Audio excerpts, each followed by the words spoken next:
That we have to deal with, and there was a big uproar over my comments and so forth. I noticed they've eased off of it very quickly because it's nonsensical, but you know, we're in what they call the silly season, you know, and when there's a silly season, people do silliness. So welcome to Politics 101. I want to welcome everybody. We are family here, of course. We are friends. We are comrades. We are brothers and sisters here together. We are doing what we have to do because the times require us to do what we are doing. So thank you all very much. Thank you all very much for tuning in to Politics 101. And I want to thank KAMSTV, Jackie Amsterdam, for making it possible for us to use this platform to do our work. And I say it's work because it is indeed work. And, we've got to do what we've got to do. It is important for us to do what we've got to do. So thanks to KAMSTV. Thanks to my producer, Andrew Weeks, who does all the work behind the scenes for me. And Andrew has been nominated to run for a seat on the Central Executive. Here is the poster up there to run for a seat in the Central Executive. Those of you who are viewing the program, delegates who are going to the PNC Congress, Andrew is up, and I've been working with Andrew very closely for the last year, and before that I've known him for a long time. He served as a councillor on the neighborhood council on the East Coast there, and he's a media guy. He brings a lot of experience. So if there are delegates out there, Andrew is running. Consider him as someone that you can vote for as a member of the PNC Central Executive. They are young people. I know a lot of people are talking about young people getting into the race and becoming the executive becoming members of the executive of the PNC. And Andrew is a relatively young man. So that's somebody that you can look at. I'm not a member of the PNC, and I cannot endorse candidates at all, but I go that extra step because, like I said, Andrew helps to produce my program. He produces the program, and we work very closely. And he's a friend and brother. And, I think he will make a good member of the Central Executive of the PNC. So, delegates, if you're viewing, you're listening, remember that name, Andrew Weeks. Andrew Weeks. Andrew Weeks. Yes, so here we are. Lots has been happening. Lots have been happening. A lot of news. As I said last week, we were on this program, and I was giving my take on the 7%. The 7% that was announced by the government. And my position was very clear that the government was being discriminatory. There are different groups in society. The government came to power and it gave a lot of tax breaks, a lot of tax holidays, a lot of goodies in that first budget and the second budget to the business class. The business class. The big business. It gave them a lot of money, a lot of breaks. And we know that that class is dominated by our Portuguese brothers, sisters, and our Indian brothers and sisters. They dominate the commercial class. And when the government came in, the government gave that class a lot of money to begin with. And then flood relief. We had the floods, and the government gave out another big set of money to farmers who were affected by the floods. To farmers who were affected by the floods, a lot of money. We don't even know what's that price tag yet. And that group was a group mainly of our East Indian brothers and sisters. And then another big set of money was given out to sugar workers who were severed from the sugar industry. Remember, about 4,000 workers were laid off as a result, severed as a result of the downsizing or right sizing of the sugar industry. They were given their benefits, full benefits. They were paid interest and everything. And the government came in and the government said, look, we're going to give you another $250,000, $250,000 on top of your severance.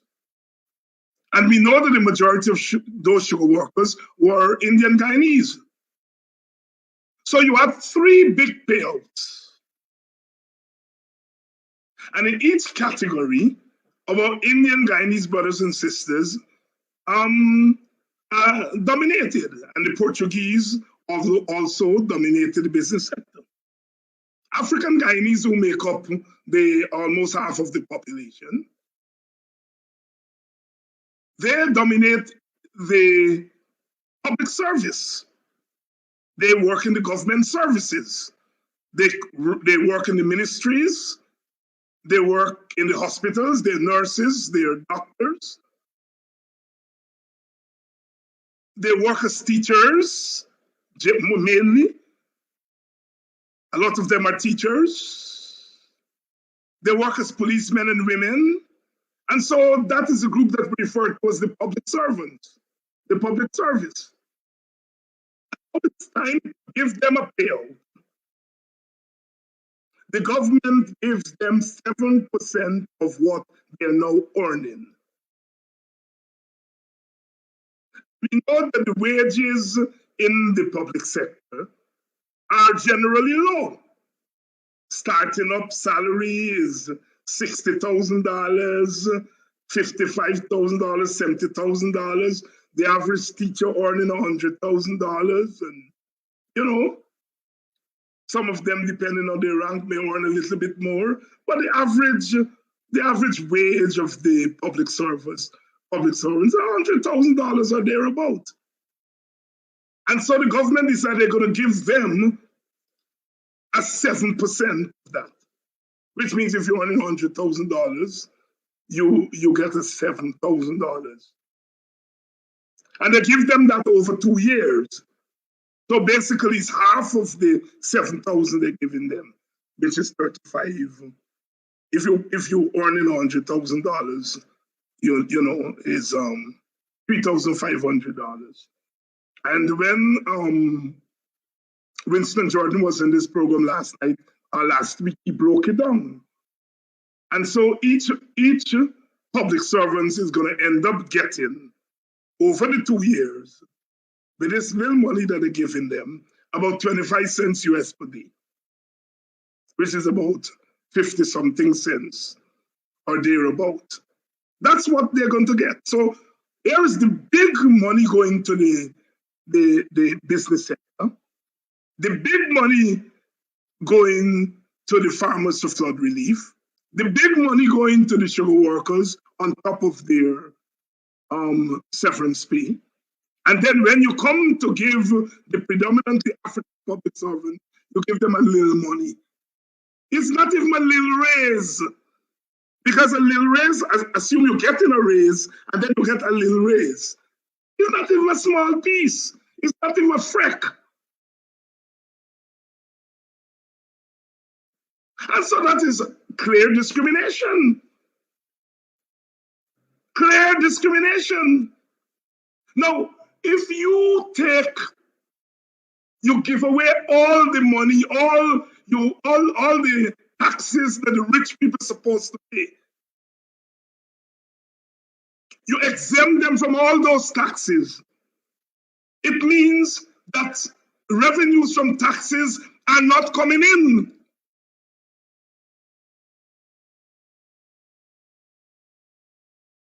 So the monies that you supposed to give to the public servants based on taxes coming in, these people are running government. So government has to pay them. Where does government get money from? Taxes. If you exempt your big friends who help you to come to power from your taxes, from paying the taxes, means that you don't have money to pay your workers who are working for you. And then the little of the money that you get, you give it away to the several sugar workers, you give it away to the farmers. So of course, you don't have any money to pay the people working for you, the public servants. You're broke. But wait a minute, you're not broke. You get 500 and something million US dollars sitting in a bank. And if you believe that these public servants are people too, you would say, shucks, I give away the taxes to all my friends them.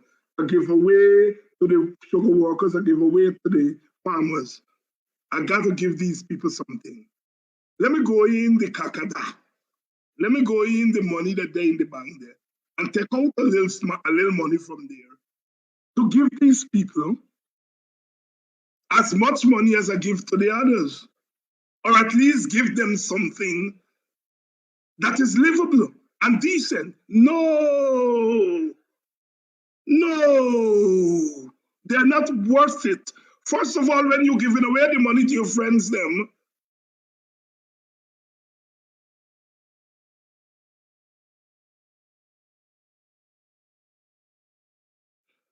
you give away money to your friends, them, you weren't thinking about them. Oh, Gary said, why do I keep calling these people our Indian brothers and sisters, even though they disrespecting and greeted us? I deal with that. They are our brothers and sisters, but I understand. I understand how you feel and how others feel. But you see, Gary, I always believe that as a people we have to set an example of humanity. I'm going to come to that because I'm glad you raised it, my brother. And I see my sister Raquel from Brooklyn, Rocky, Bostonian. You know, there's plenty on this program, and I don't know they're on. So, like Rocky, welcome onto the program. And Gary, yes, I hear you, but I'm coming to that. So they give them the ice pass public servants, the ice pass black people. We don't matter. These other groups matter. We don't. And so therefore, last week I said, look, we complain, but we have to do more than complaining. We protest, we have to do more than protest. So I said there's some practical things that we can do. And one of the practical things that we can do is to decide where and how we're going to spend our money. If they ain't giving us money in the first place, it means for Christmas, we got to go into savings, or we got to go into money that we family sent from overseas. And so therefore, we have to be sensible about where we spend our money, how we spend our money. And I said that those big business who give the money that they're supposed to pay the public servants, give that money to the big business by saying to them, don't pay taxes. Because we are depending on those taxes to pay the public servants. And since you give those people the big money, it's our money you give them, then we should not be spending money on those people. Those big businesses, we should not be spending our money there. Not only they take the money willingly, but when the government is overreaching, they don't come out and say to the government, look, man, you can't do that.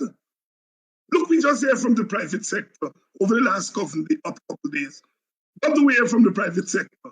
Go and jail Mark Benchop. Go and jail run Sherrod.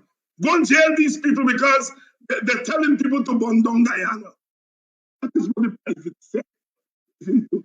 The private sector does not come out and say, Mr. Government, what you give to those black sovereigns is a pittance. No, you have to do better. No. The private sector coming out and telling the government to jail me. So I said last week, do not spend our money at those people's businesses if we can help it. There are instances where we can't help it. We have to go there and shop. But insofar as we can help it, do not spend our money on these people who are enabling the government to commit economic violence against us. You don't have to go out in the backyard. You don't have to go and stand up in the public space. In your private moment, going about your business, decide where you're spending the money. And I am suggesting to you that those big businesses that have benefited from government largesse, and as a result of that, the government can't get money to pay public servants. Don't spend your money at their business. Do not. Do not spend your money at their businesses if you can help it. Maybe there are things that they are selling that you definitely need. You can go there and spend it, yes. But if you can help it, don't go and spend your money on their business. I think it's a fair thing. It's a just thing. I also said, and I'm repeating it here, that look, they got poor Indian people who just sell things. They vote for the PPP. Some of them are themselves racist against black people, but look, they're poor Indians. And the Marxist in me says that, look, the working class should not be punished. And so therefore I said on this program that the boycott should not be extended to the poor Indians. A lot of you didn't agree with me. And I said, let us agree to disagree. That my politics is not just about race, it's also about social class. And that poor Indians are not the ones who are directly enabling the PPP government. They don't have an impact on PPP policy. And I don't think that they should be punished. And so therefore I'm saying that the boycott should not be extended to them. Some of you disagree, and I said, okay, that's okay. We can agree to disagree. But I said in relation to poor Indians, is that while I'm saying you can buy from them, you ought not to be buying from them what you produce in your own village. You have no business going to the market in another village and buying things which people are selling in your village. And I give the example of black pudding.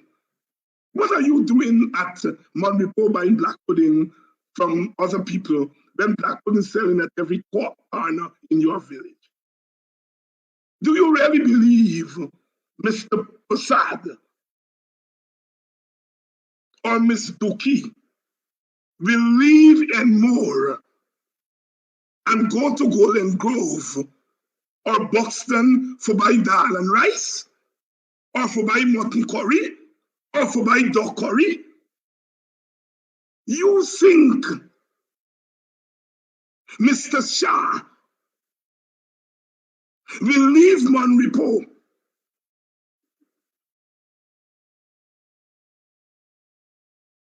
do you think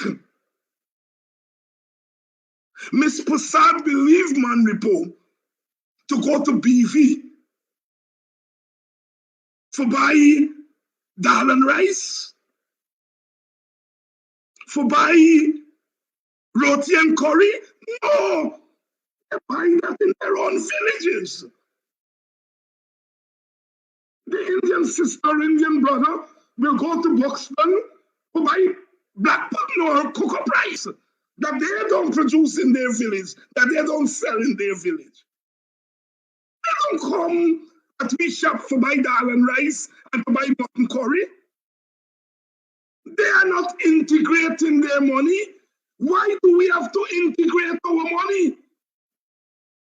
Yes, if our Indian brothers and sisters were to say, I'm looking for the sweetest dal and rice or the sweetest duck curry, and it is selling Buxton, so I'm going to let me live and go to Buxton to buy duck curry.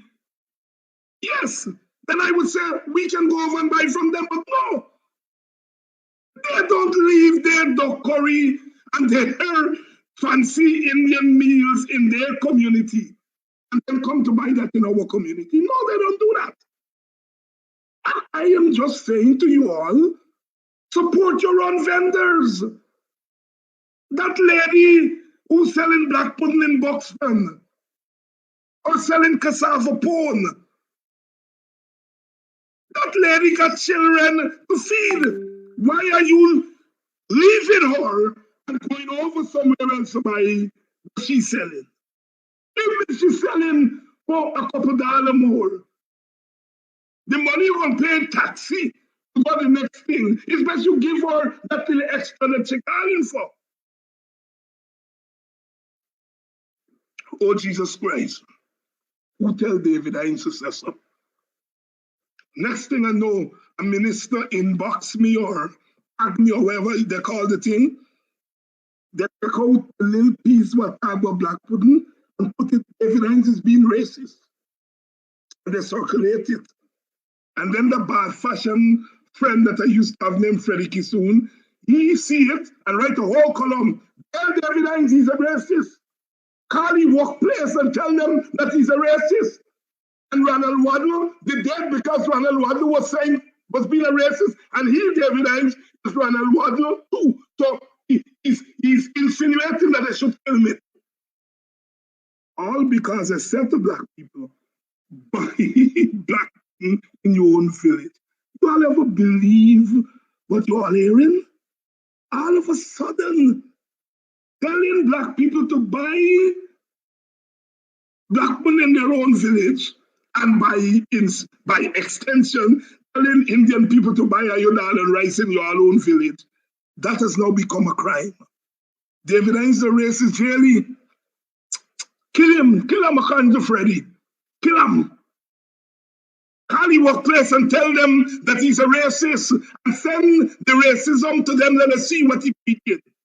That is what we've become in Guyana. That is what we've become in Guyana.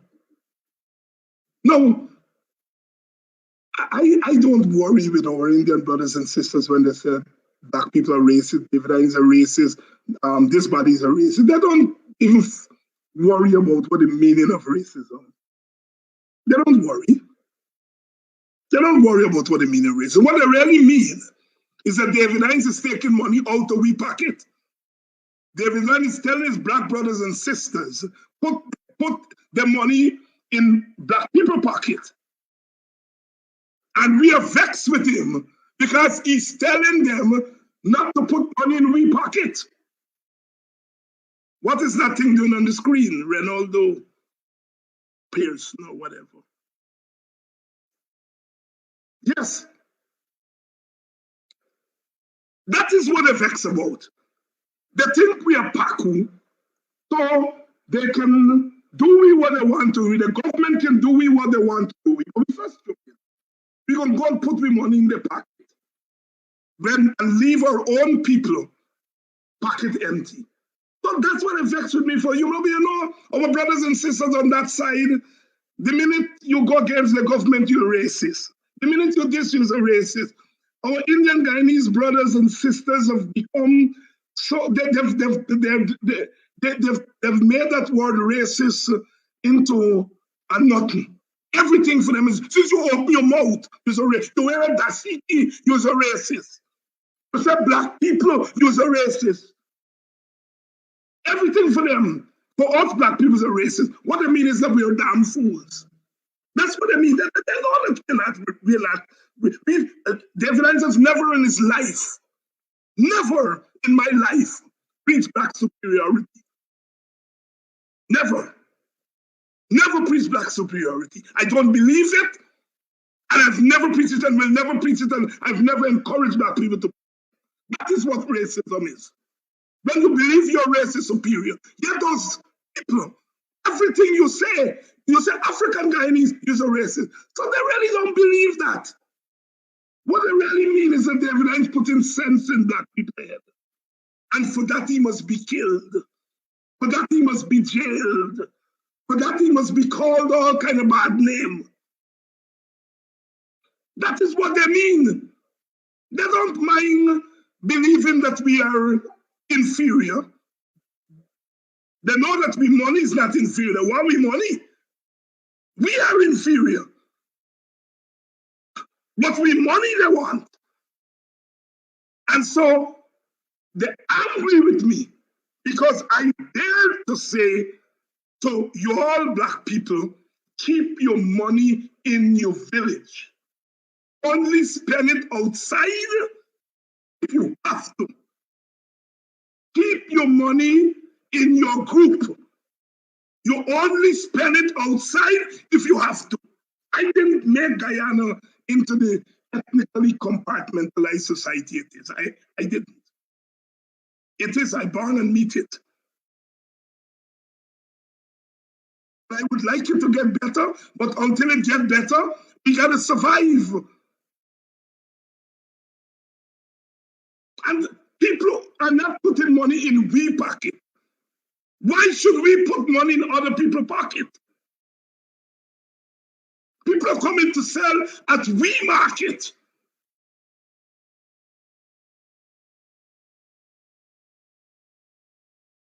Come on, sisters and brothers.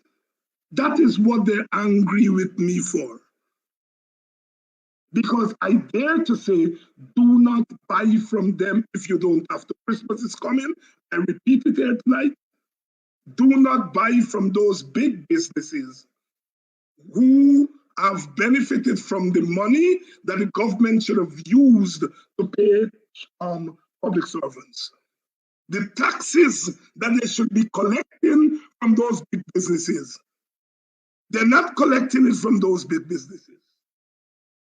They're not collecting it from those big businesses. And so therefore, they don't have any money to pay public servants. And so the little money that we save, or we family spending for we must be sensible with spending it. Do not spend it on those businesses. And further, do not spend in other communities on things that you community producing. Support your own first.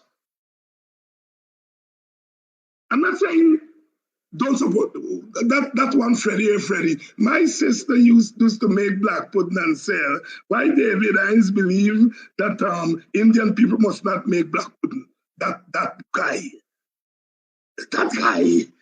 David Hines said that Indian people, well, if Indian people want to make black pudding and sell in their Indian communities, that's their business, that's their right. Black people just make Indian food and sell it in their own communities. Indian people can make black pudding and sell in their own communities. But Freddie, as usual, is such a gossip. Somebody sent something to him, do no research. David Hines sent out a video.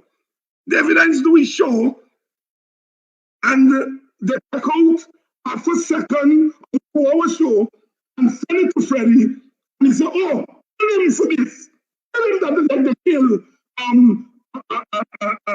Waddle. Jail him. Call the Yeti workplace in Arashi. How dare he say that? But you know what? I have no apology to Freddie or any of the other people. And I'm repeating it here tonight. As if they didn't hear it before, I'm repeating it here tonight. African Guyanese, black people, do not spend your money at big businesses if you don't have to. Let me stress here tonight. Those big businesses are not just the Indian big businesses, they're black people, big businesses who siding with the PPP to oppress you. Don't buy from their big businesses. Let me extend the net little tonight.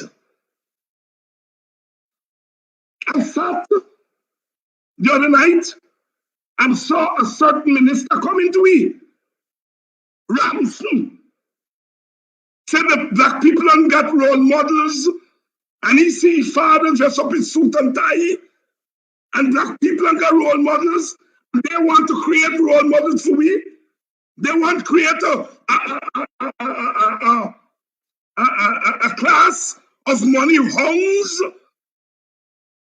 and set them up as a role model. And I see the owner of a radio station shaking the head. Yes, yes, sir. Yes, I am. Yes, I am. Yes, better, you're right. Big businesses like that should feel the way tourists. Look, I love those brothers at Hits and Jams. I love them. I've been to that radio station many times. But if they're moving like how they're moving now, I gotta say, brothers, David Hines got to ask people to manage you all. But the big business is not just the Indian-owned big business, but the Portuguese-owned big business and the black-owned big business. That join you with the PPP to oppress us. So you all send out another video. Whoever does thing, listen. They're monitoring these programs now, you know.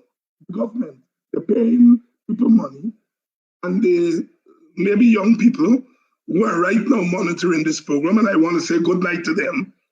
Good night, monitors, and I'm glad to have you all. I'm a teacher, and I like to teach, and I'm glad that you all are on, and I hope you all will learn a few things.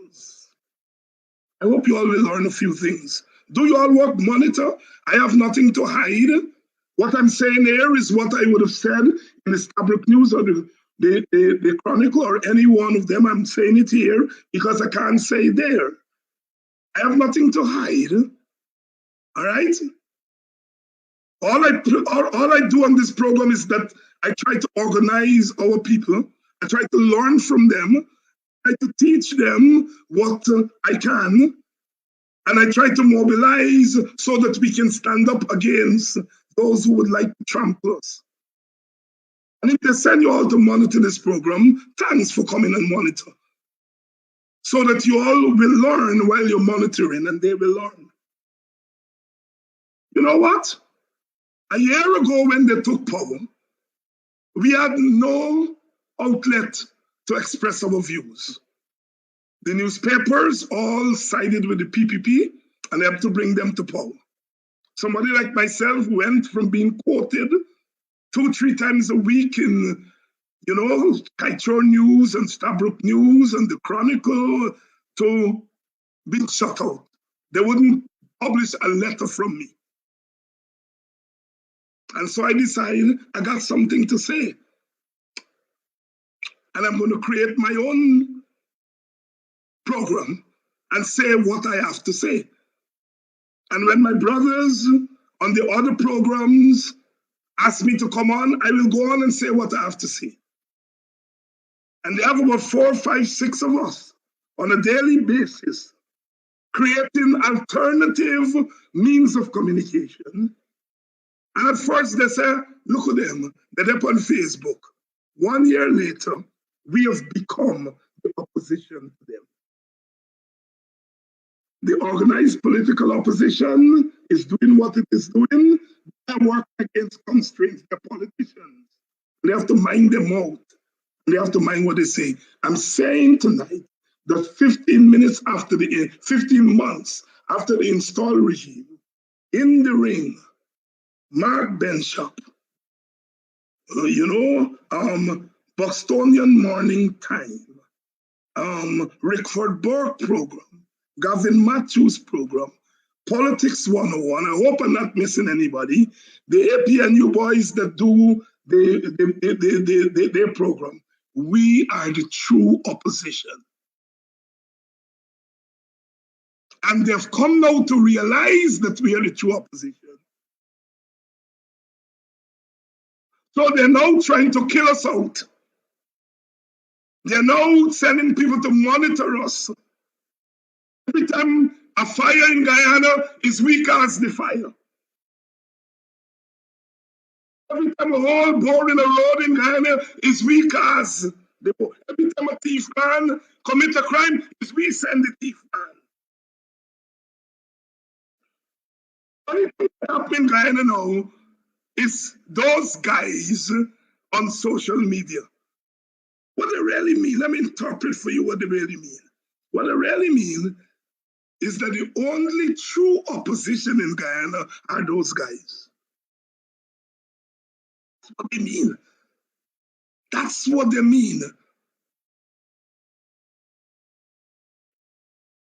We are bringing you information. That's only information. We are bringing it to you in real time. We are bringing you analysis. We are preempting them. We are exposing them. We are the true opposition. And they now know it. So now all government resources are put. So they have people right now monitoring this program. And they're making assumptions about us. We preaching violence. We dividing Guyana.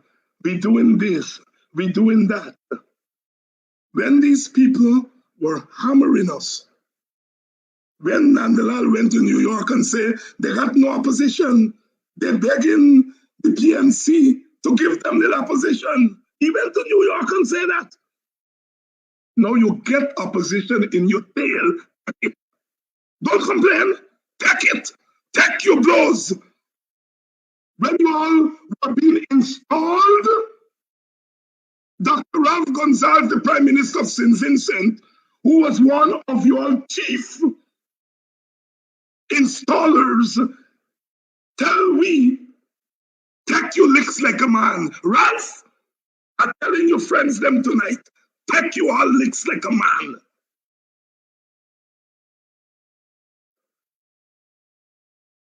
I tell him that you keep the money in the pocket while you vex, because you all want the money to get rich or to get more rich. The government already give you money. You get rich with that. Leave our money in our communities. They're so stupid. Stupid. You know, there's a certain level of lack of inquisitiveness. David Hines was at Monrepo Market and he saw a crowd and he went over. Well, in the first place, what was David Hines doing at Monrepo Market? Oh, David Hines is buying from Indian people. Yes, I do. Yes, I do. Yes, I do. They're so stupid. This racist is at Monrepo Market buying. But you see, they didn't notice that. They noticed that. Yes, I do. I do shop at Indian markets. I do. They think that I can get in black community and sell it in Indian markets. I do. As the people at Lusiktan market, which is one market I go more often than others. It's near to Buxton. Pleasance market, I go there. Ask them. They will tell you Dr. Hines buy from Indian people. So the foolishness you all going wrong say he's a racist and he's this. In fact, I went to Lusiktan market. Monday I was there, and the vendors recognized me, and they said, Dr. Hinds, black people not coming to buy from us. Oh, we support this government, but when we were supporting them, we didn't know this is what would happen. They were telling me that in August. I think I said it on that program. And they said, no, black people don't get money, or black people decide that our government doing them bad, so they not come for buy from us. That's what the Indian vendors told me at Lusican Market. And one lady was there. When she recognized me, she said, oh God, that is not a man that's there on TV with him, Hinds. And they said, a man a racist. Look at the man there buy from Kuli people. Yes, I do buy from Indian people.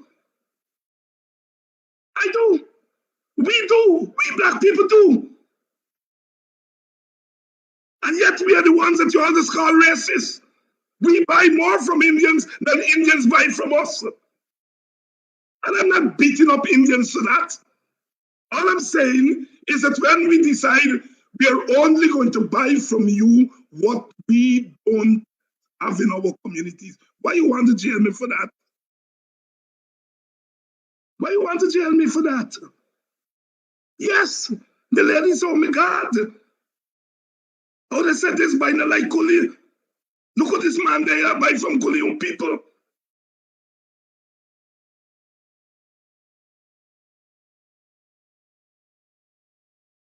So that's the world we live in. So those who are monitoring us tonight, I thank you all for coming to the program. All the Indian brothers and sisters who are on this program, I thank you all for coming on the program, because my fight is not against Indian people.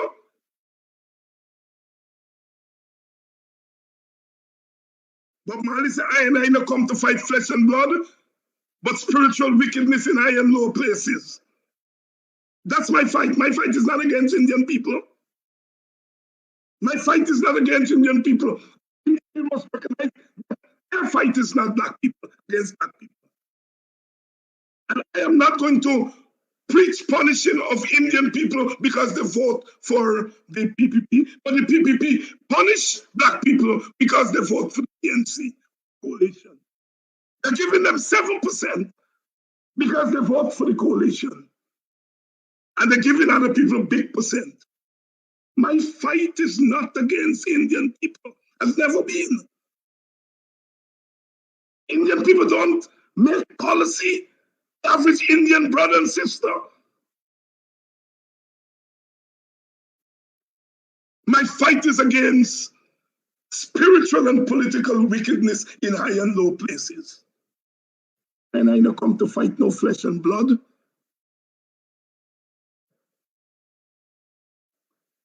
The PPP is never going to tell our truth for us. We got to tell our truth. Yes, he was never your friend. He's called stop calling a friend. I see the man right there today or yesterday, how when they beat you up one night, and me and my daughter, we drove behind him to the police station, and while he was in the police station, we went away. I mean, Freddie is such, I sometimes I wonder what has gone wrong with that guy. You know, that guy was there, we rescued when that guy was attacked.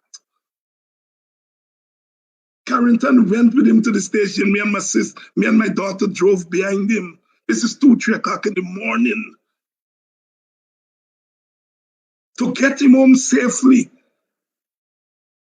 At some point, the police came out and asked us what we are doing there, and suggest that it's not a good thing, Dr. Hinds, for you to be in front of a police station at 2 o'clock in the morning. So me and my daughter went back to the place, the Parliament, to wait for Freddie there. Freddie come out to the station and then he goes straight home. He later learned that we were there waiting at the People's Parliament. We couldn't wait in front of it. He knows that, you know, yet he put a story in the paper crying, David has left me at Brickdown Police Station and go away. And he knows that is not true. Norman, I notice you repeating the nonsense. That is the story, Norman Brown. Everybody know Freddie's a coward. Everybody know at 10 o'clock, no matter where you're there with Freddie, Freddie are going to pee.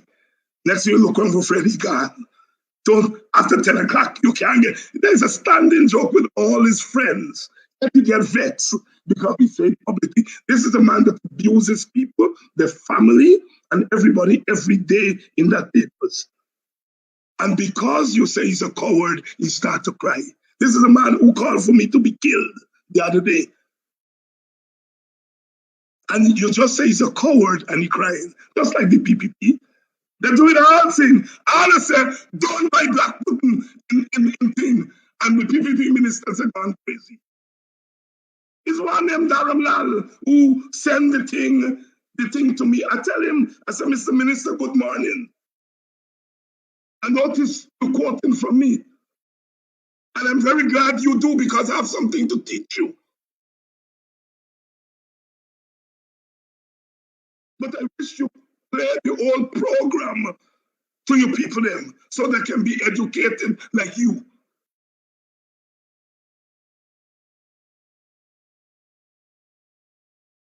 He said, good morning, Mr. HINDS, nothing else. And I want to say to Mr. Dharam Lal or any one of them, that whenever they're ready to come to talk to me, they can come and talk to me. I'm not a monster.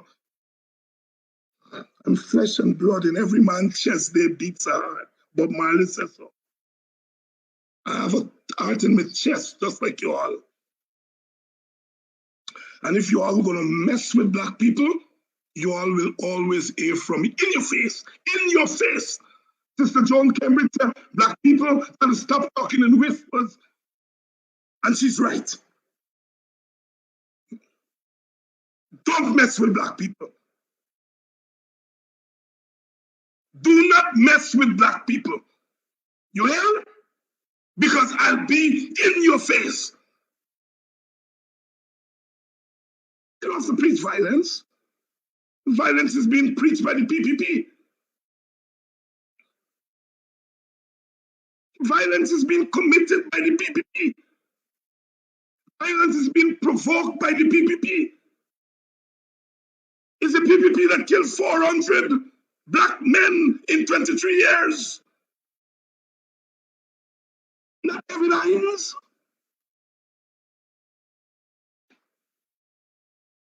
The PPP got violence on its brains. I just say undermine. That's how we do it. We don't say kill people and jail people. All we just say is undermine. And they're sensible. They know undermine is not violence. They know what undermine is. You see, if we say violence, then it's easy, you know? It's easy. Violence solves nothing. It solves nothing. It solves nothing. All that violence does is that it makes the problem more compound. It compounds the problem. It makes the problem worse. And in 2021, I am not going to preach violence to black people or to Chinese. It will not solve our problem. But I'm not going to preach cowardice either.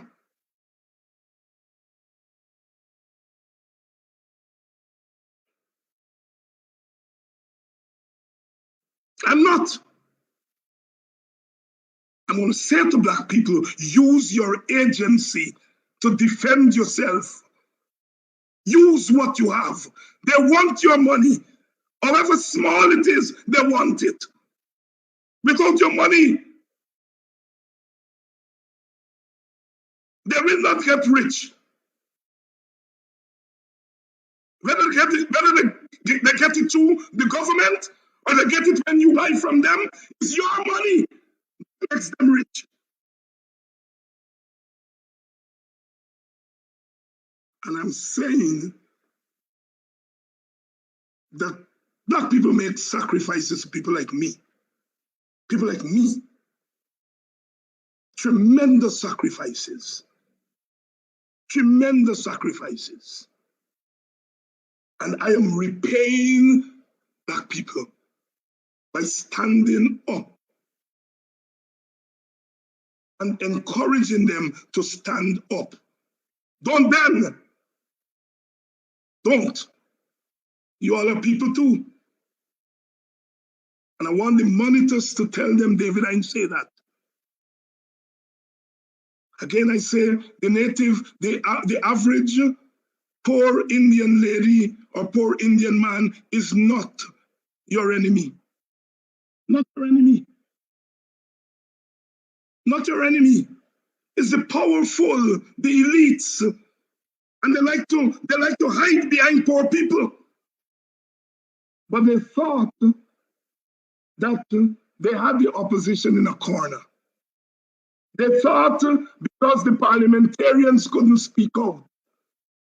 They thought because the PNC has some internal problems. They thought because the coalition building, they believed that we would not have found a voice. But the God above, he not sleep. God not sleep. And because we have found our voices, because we have found our voice, they now want us to be, all of a sudden, oh God, David HINDS, I get nobody support me. WPA get 2 members who are support David HINDS. All of a sudden, this David HINDS, who got no support. I see people who burn down police station. All of a sudden, David HINDS passing people enough for by black button a man report. All of a sudden, David HINDS is powerful. Make up your mind.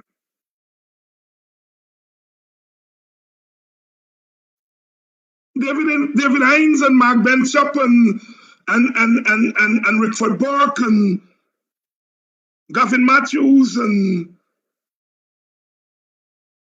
Brother Duncan, you all decide whether we don't have any influence. Ramson said, black people are their role model. That's what Ramson said.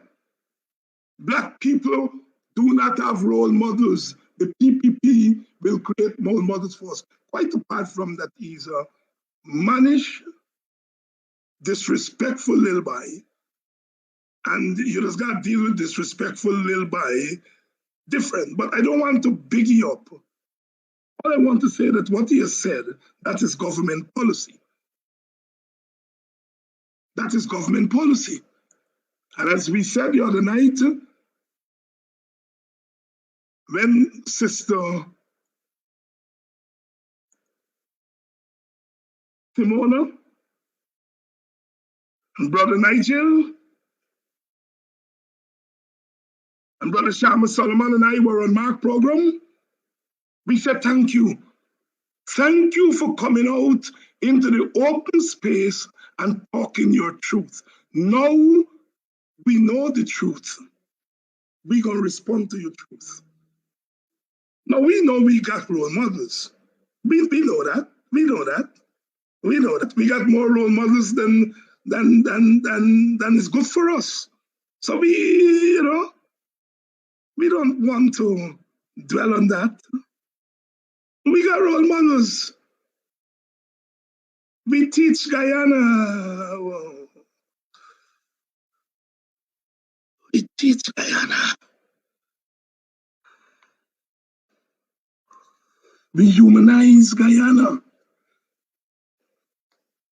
We made it possible that those who came after us will come to Guyana as free people. We fed Guyana. We give Guyana music.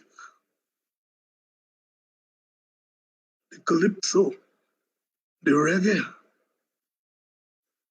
We give Guyana and the West Indies culture. We got role models. They know that. Because some of our role models are their role models. They know that. So it's not role models they're talking about. What the bill by means to say is that we are still slaves. And I want to say to him, if a slave you want, a slave you're going to get. Because if you want to use our race to dehumanize us, we are left with no choice than to use our race to humanize ourselves. And what that means, Ransom, is that we're not spending any money on your role models. We didn't grow up and see we father with suit and tie. We grew up and we see women tying their head and putting the basket on their head and going to the market and going to the back dam and coming out and producing us, producing me. We wake up in the morning and we see our men folk, they paddle the bateau and Ghana back down. We see our men folk and our women folk at age 16, 17, and 18, barely finished school, dressing in the morning and going to the schools to teach Guyana. That's what we grow up and see. We grow up and see our men, wherever they can find a little spot, with a razor blade and a comb, styling our hair, barbers, and our women with their bare hands, taking the natural hair and weaving them into patterns. They are our role models. We are human beings. We are. And that's what you're questioning, our humanity. You're questioning our humanity. A little twit who don't know left from right. Up there. And that boy on in St. Jam shaking his head, yes, yes.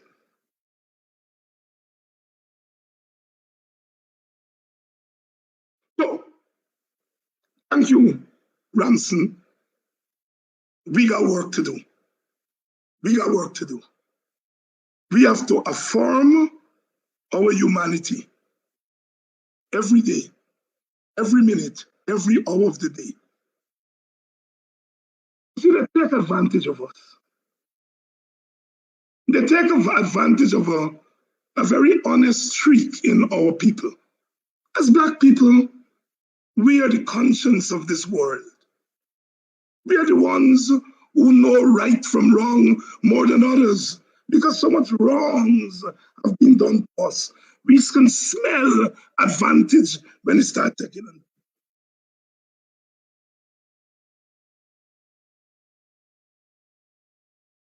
You go to any Black community, when I was growing up until up to now, even Black people get taking advantage, beating a little Indian boy on the street, Black people go to his rescue. Don't beat the boy. That's our humanity. That's our humanity. We took our hard-earned money after slavery and lent to our former masters who went bankrupt. That's our humanity.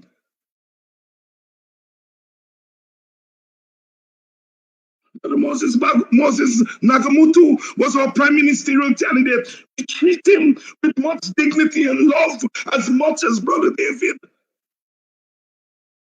We are human beings with a supreme love in our hearts. Brother Bob said, every time I hear the crack of a whip, my blood runs cold. But they brutalize our very soul. Out of that brutality comes a supreme form of love. And sometimes other races take that for granted. They believe it's soft. But other race would take out their breasts and feed it to the children of their enslavers. Black women did that. That's love.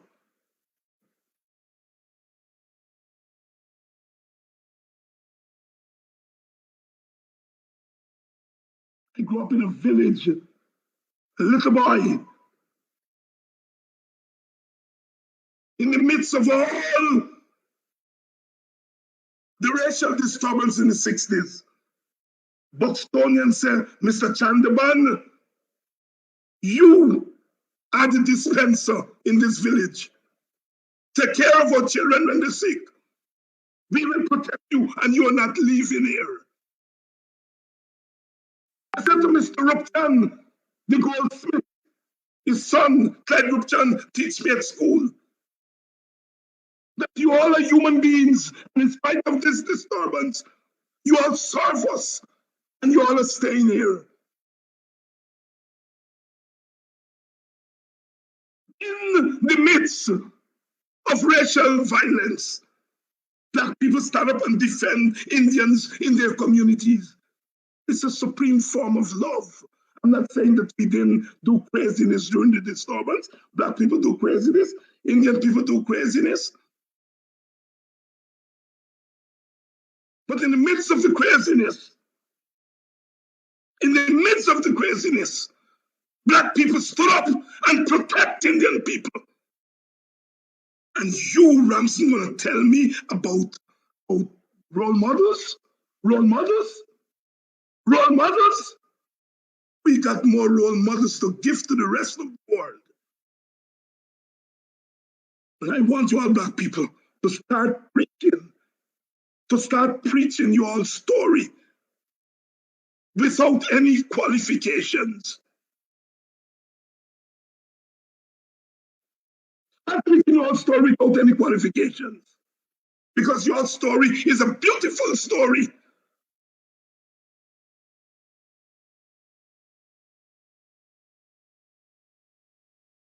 It's a beautiful story. And people take our humanity for granted. They believe because we show love, we are weak. And they can take their past us. Let me start doing what we gotta do. Let me start doing what we gotta do. We're not shopping. We're not shopping crazy no more. We're not going to integrate our 2 pennies until others integrate their 2 pennies. We're not going to integrate our pennies until the burden of nationality is a joint burden. It's a burden to be borne by all races. We not by ourselves, we can bring about national unity. We have to have people to work with. We have to have another side to work with.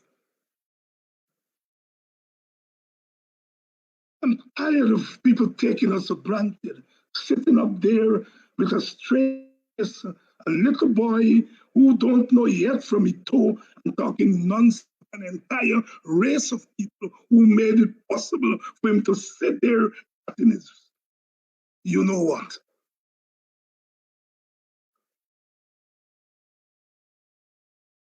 The other ethnic groups have not said enough thanks to us. And we don't demand that they say thanks to us for what we did. The tens of thousands of shovels of dirt that we dug to build, to dig those canals up and down Guyana, say thanks to us. Say thanks to us. Don't tell us about we don't have role models. Go down on your knees and say thanks. We created villages. We created village councils. We build our churches. We build our schools. Say thanks to us. Say thanks to us. We teach your children. We hold their hand and teach them how to write. teach them how to read, and you are telling us we don't have role models. Say thanks to us. That's what you ought to be doing. But we black people, we have not demanded our thanks. We are not angels. Black people, we have done stupidness. We have committed our fair share of wrongs. We have come short. We have sinned. But we are not the only sinners in the world. We have not. And we must not carry the burden of the worst.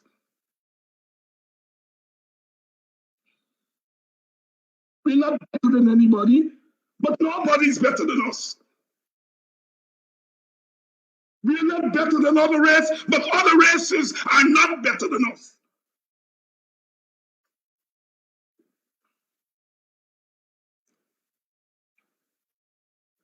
And I'm saying, tell your children, do not be ashamed of their skin color. Tell your children that. Look them in their eyes.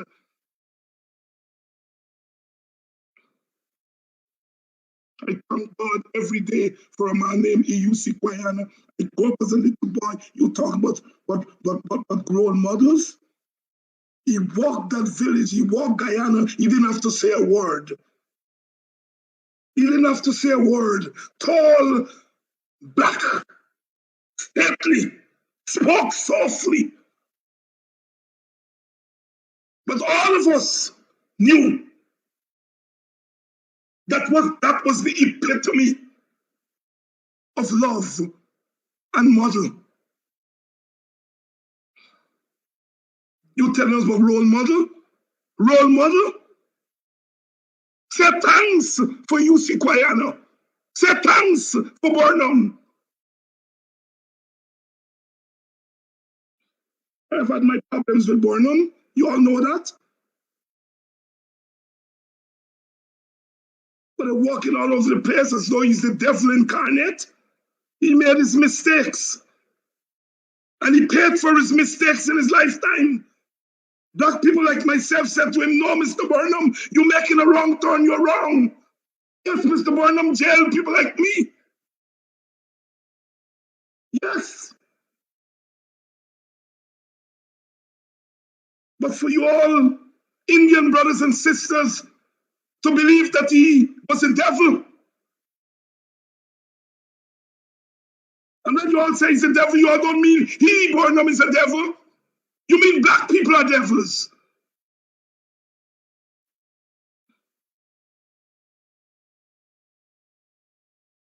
We have allowed ourselves, my brothers and sisters, we have allowed ourselves to be walked upon. We have allowed ourselves to be walked upon, and we've got to stop it. We've got to stop it. We've got to stop it. Some black brother or sister is going to write me some nonsense after the show and say, Dr. Hines, you're something, something, something, and I get an Indian wife and so on and thing. Your Indian wife is your personal business. You fall in love with whoever you want to fall in love, but you're black. Like Esther Spears, as they say, and that means something. You measure your life by how many Indian wives you have. That's what our foreparents came out of slavery. For you to boast about how many Indian wives you have, and because you have an Indian wife, you can't say, I am black and beautiful. What kind of fool are you?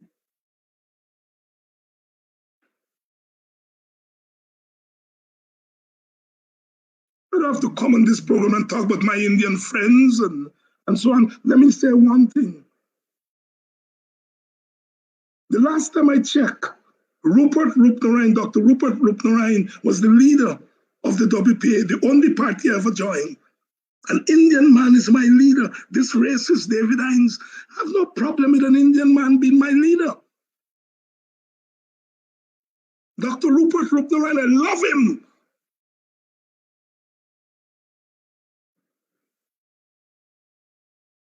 It is not your Indianness, is what you use your Indianness to do. That is the problem. That is the problem. It's not your Indianness. Oh, David Hines don't like Indian people. David Hines do not like unjust Indian people.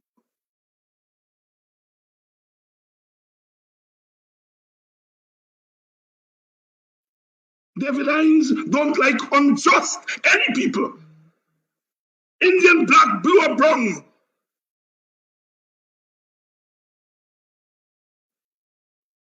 Brother Alan Fenty or Burnham JLU, why you're this? I don't walk around and talk about my suffering. I enter politics, and I'm in politics, and in politics, it's a struggle.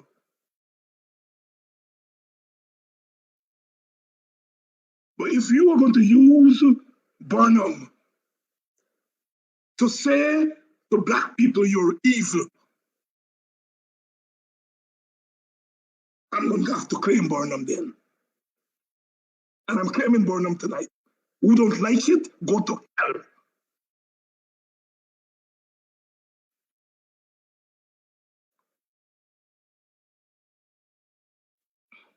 I'm claiming Burnham. Just as I'm claiming Rodney. Just as I'm claiming Rupert Ryan and Clive Thomas and Andaye and Rupert Ryan and Moses Bagwan. I'm claiming them. They are my political heroes and heroines. I'm claiming Burnham. Not because Burnham was without fault.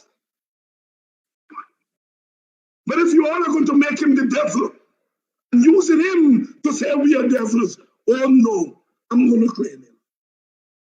I'm going to claim him.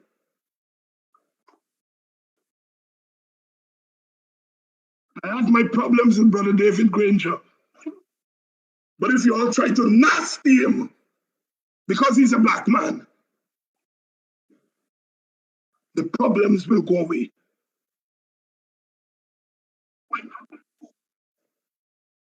They're Indian people. Some of them are my friends. They don't like Jagdeo. They think that he's not befitting of a Jagan kind of leaders. They've made peace with the PPP. They hold their nose and vote for the PPP under Jagdeo. And I know they don't like him. They can hold me nose and join a coalition with them. Who can do it? And I can't do it. Who can forgive? Those who you think. You can keep your conniving money. When you've been a corrupt in a bill, tell me money. Now because your money done, you come with conniving money. When you had your pocket full in a bill, tell me money. Now because your money done, you hustle for tell me money. Yes, money, neighbor. Money, neighbor, money. Money, neighbor, money. Money, now I don't want you conniving money. Neighbor, neighbor, joker. Neighbor, neighbor, joker. Neighbor, neighbor, joker. That's all the money that me walk for. A 2 pound note and a guild piece. A 2 pound note and a guild piece. A 2 pound note and a guild piece. This all the money that me walk for. I said money, neighbor. Money, neighbor, money. Money, neighbor, money. Money, now I don't want you conniving money. Oh, Joseph.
Morning, neighbor, morning.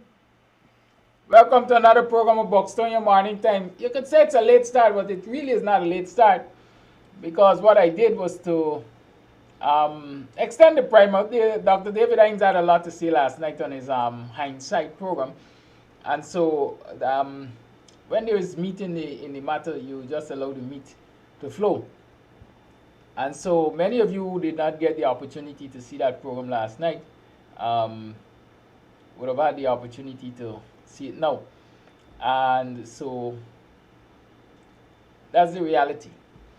But the fact is, the doctor is in the house this morning. And so I'm not going to stand in between yourself and the doctor for too long. Because I have the time, I think, this morning. You can go a little later than 9 o'clock, assuming he would agree. But if not, we'll just stick to our usual schedule. And like I said, I don't want to stay too long between yourselves and the doctor. And so let me invite him into the house. Dr. Hines, good morning. Welcome to the program. Good morning. Good morning. Thank you for your patience. I actually was replaying last night's program. Hindsight, I think it is, right? And so that viewers get an opportunity to benefit from some of the discourses there. There are lots of things to talk about usually, but I want to start with something that I heard on the program. That Rupert Wubnarine has been the leader of the WPA, and you've had no problem whatsoever having an Indian as a leader, but you have problems, of course, with leaders who are Indians who are discriminatory, etc. But you've had no problem with Rupert Wubnarine as a leader. I find that, well, not Rupert Wubnarine, but Indian, I find that instructive in that you're being labeled upside down all over the place, that you're racist and so on. But here it is, you declare, look, Rupert Wubnarine has been my leader and I have no problem with him. I want to contrast the relationship Rupert Wubnarine and you would have had, and Rupert Wubnarine with many black Guyanese, Afro-Guyanese and Afro-Guyanese villages, as against the relationship that I know he perhaps has not had with Indian counterparts, let's say, in the PPP. Could you share a little of that quote-unquote history, if I can call it that, about Rupert Wubnarine and the WP along with relations with the PPP, etc., or Indians in the PPP? Well, like I said, Rupert has been one of the major leaders of the WPA, and he's one of the persons that I grew up with, older than I am, and he has been a co-leader of the WPA for decades. And I have absolutely no problem with Rupert Wubnarine being the co-leader of the WPA, and I think a lot of African Guyanese do not. And we have never, we have never preached the superiority of African Guyanese. No, I can think of no black leader in Guyana who has ever said that black people are superior. In fact, some of us black leaders have the distinction of fighting against a government of our own kind. I've gotten into trouble for fighting against the PNC. I've gotten into trouble for fighting against the coalition government. But I have no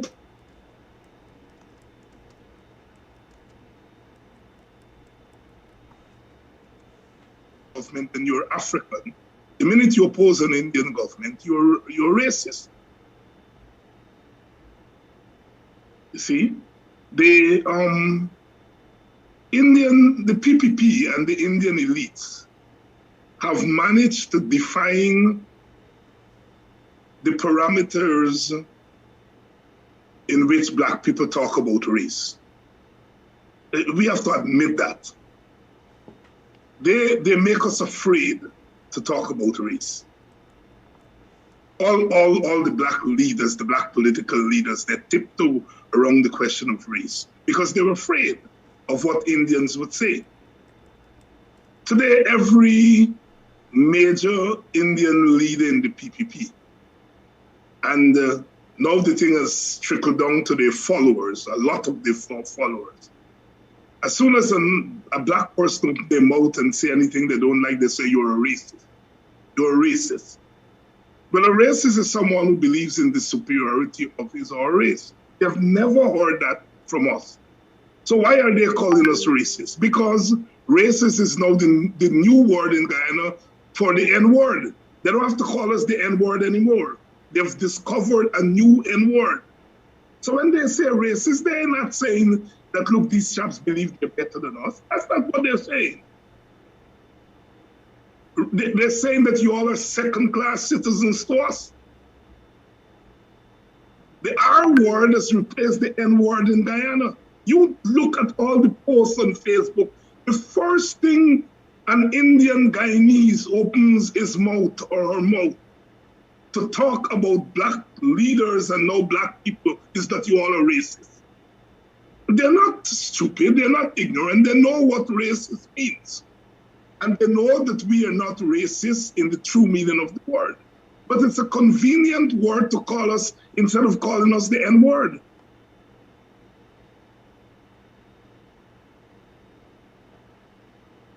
It's a convenient word to call us. You see, so we are up against it in Guyana. Part of it is our own doing, because we have not been combative enough. As black people, we have always found ways to tiptoe around our identity. We have always been worried that they will call us racist. We always talk about how many Indian friends we have, or we got an Indian wife, or we got this and we got that. We never look ourselves straight in the face. We stopped doing that. We stopped calling ourselves back.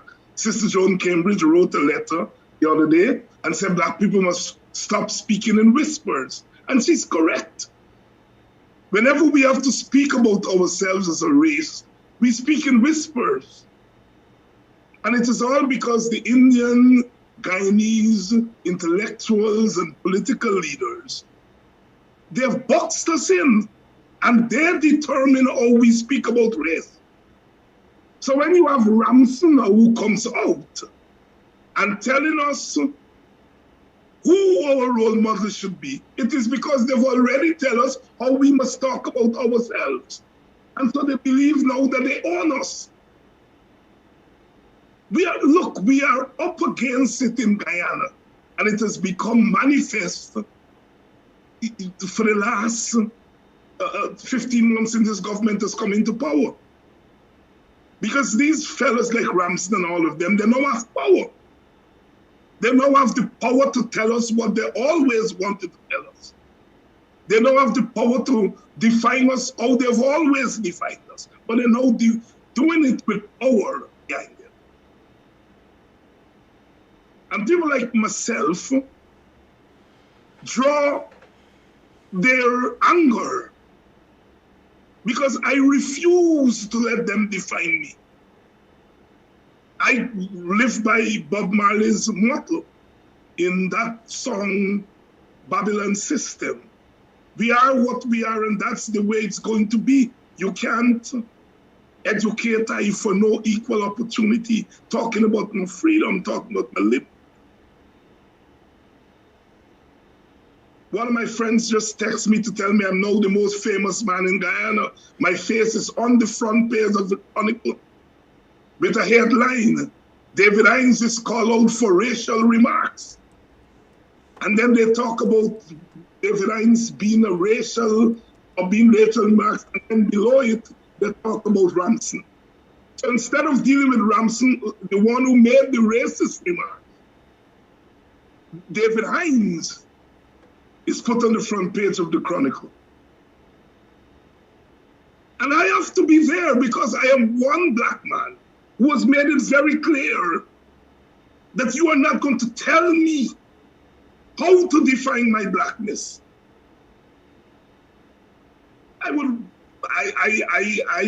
rather deal with class politics or the politics of gender. Those are important demarcations in our society. And we should talk about the politics of class and the politics of gender. But the people are telling me I must not talk about the politics of race because they're going to call me racist. They're going to put me on the front page of the Chronicle. They can go to hell. They can put it there every day. I am going to stand for them. And so long as you're belittling black people, I don't care who you are, I'm going to stand in your face.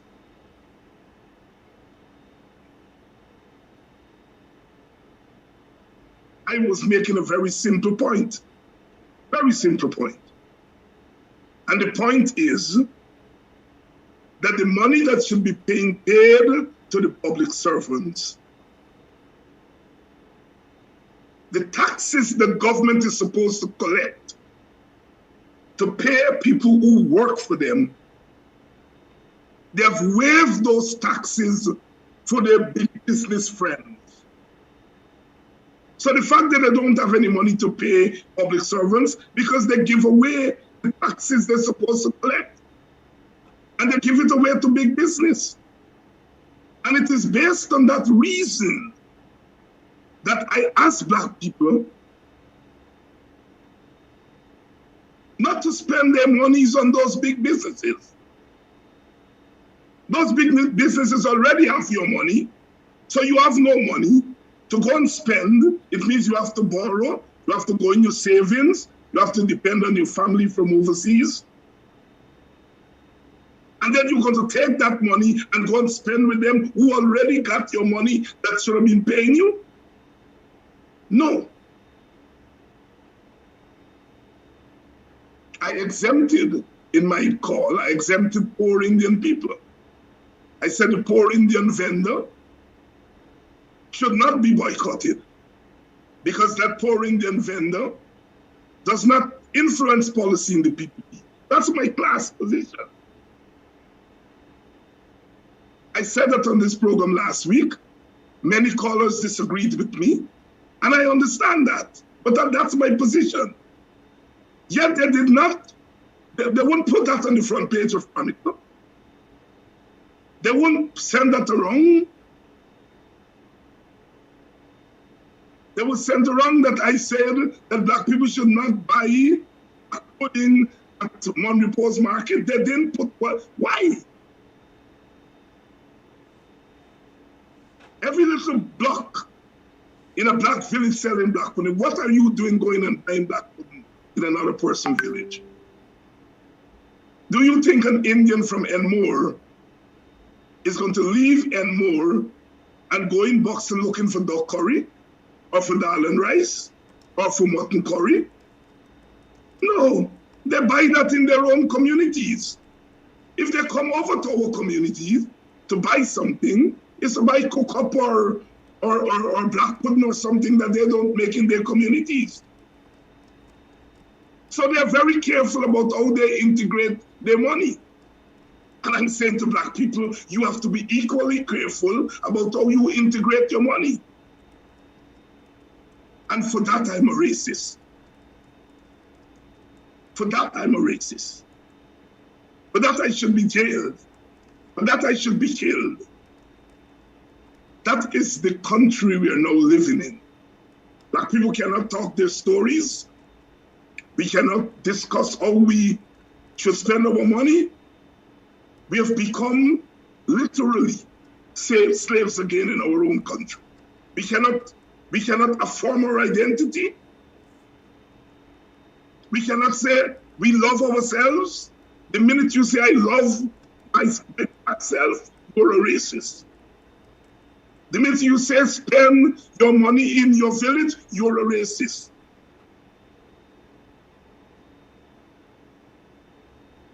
So our brothers and sisters on that side of the aisle have defined the parameters in which race is going to be discussed, in which blackness is going to be discussed. And the young boy sat there, uninformed, unsophisticated, but he's a minister of government, and he feels he has the power to tell black people that they don't have role models, and he and the PPP will create role models for us. And those are the people who are calling me racist. That little boy should have been on his knees, thanking the police, who are mostly black, for protecting him. Thanking the soldiers, who are mostly black, for protecting this country against external aggression.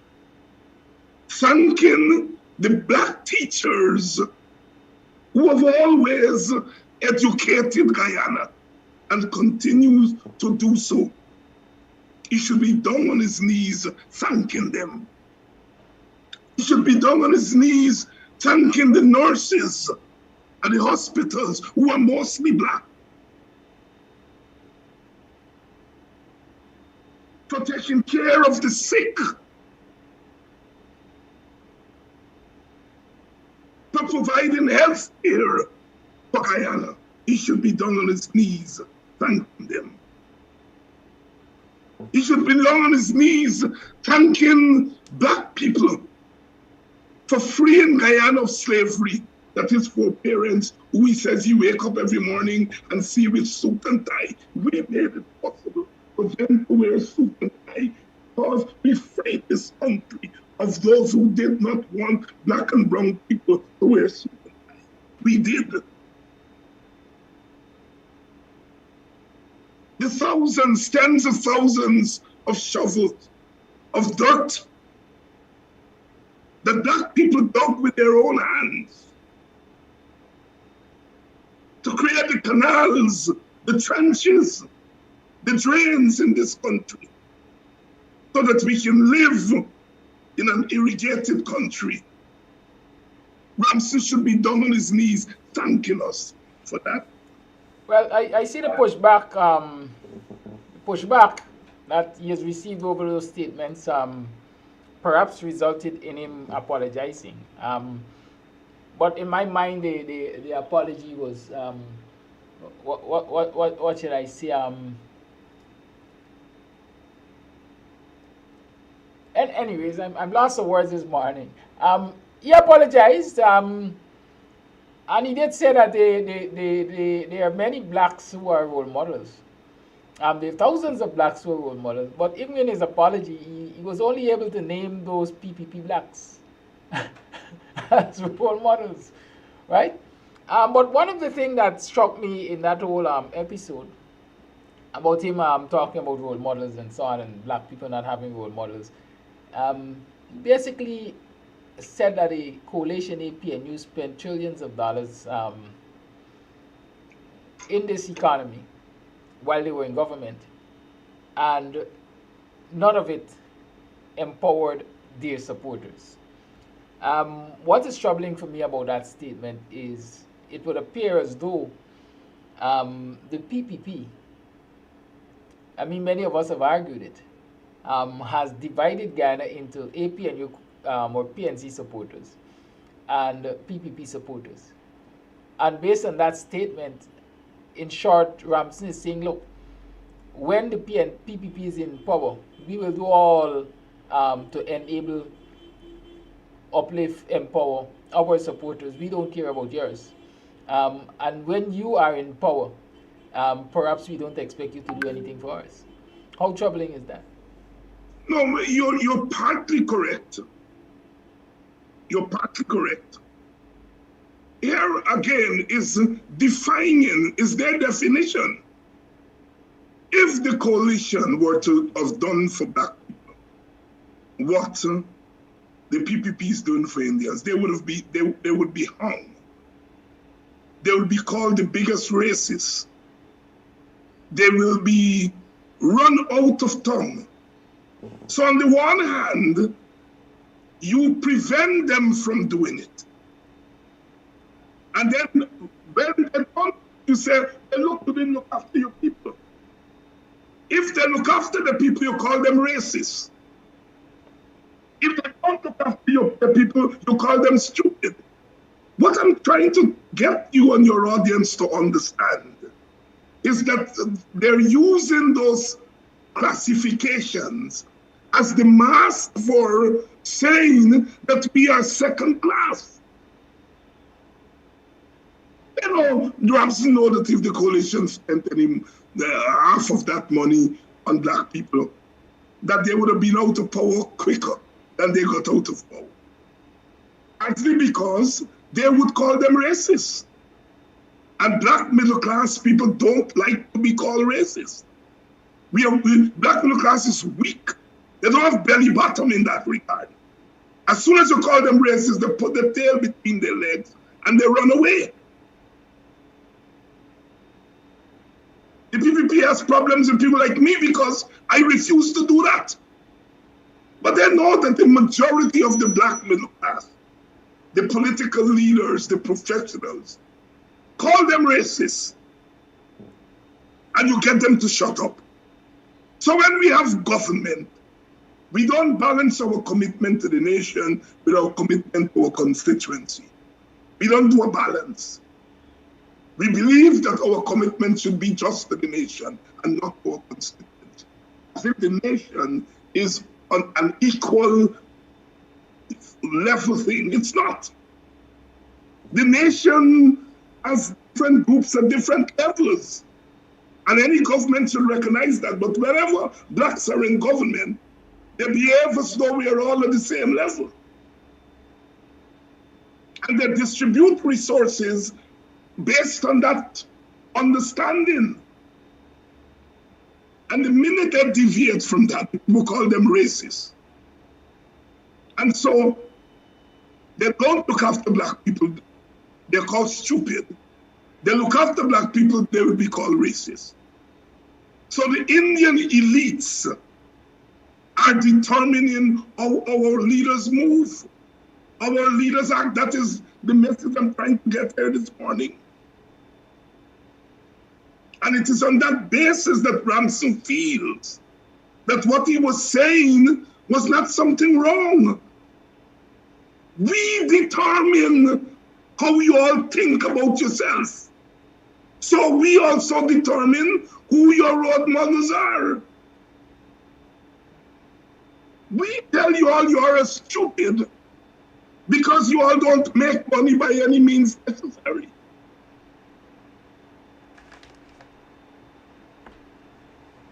Not, he said, his father was a lawyer.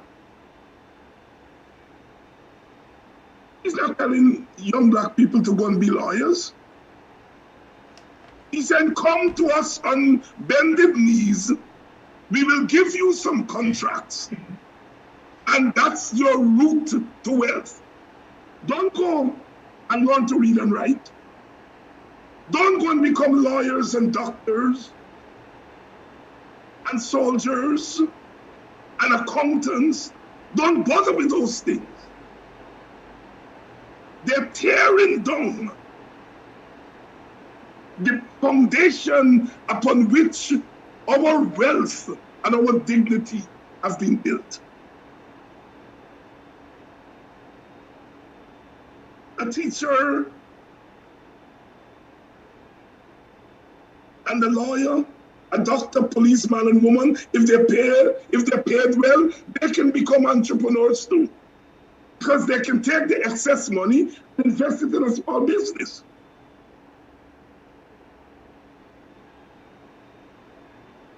They did that in the past. But now they're telling us, don't bother be teachers.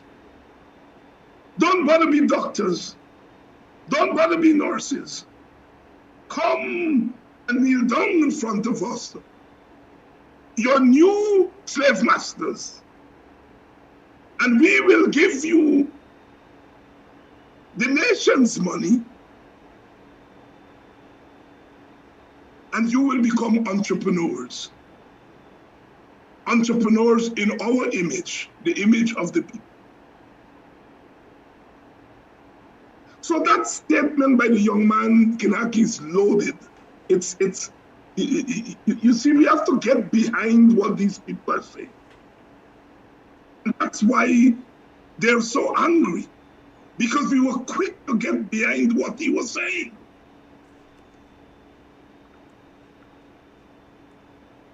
know damn well that the PNC APNU coalition could not spend no money on black people. He knows that.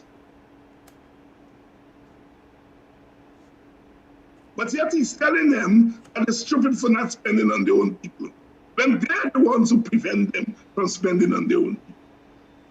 What the young man is saying is that we controlling the way how you all move in this country.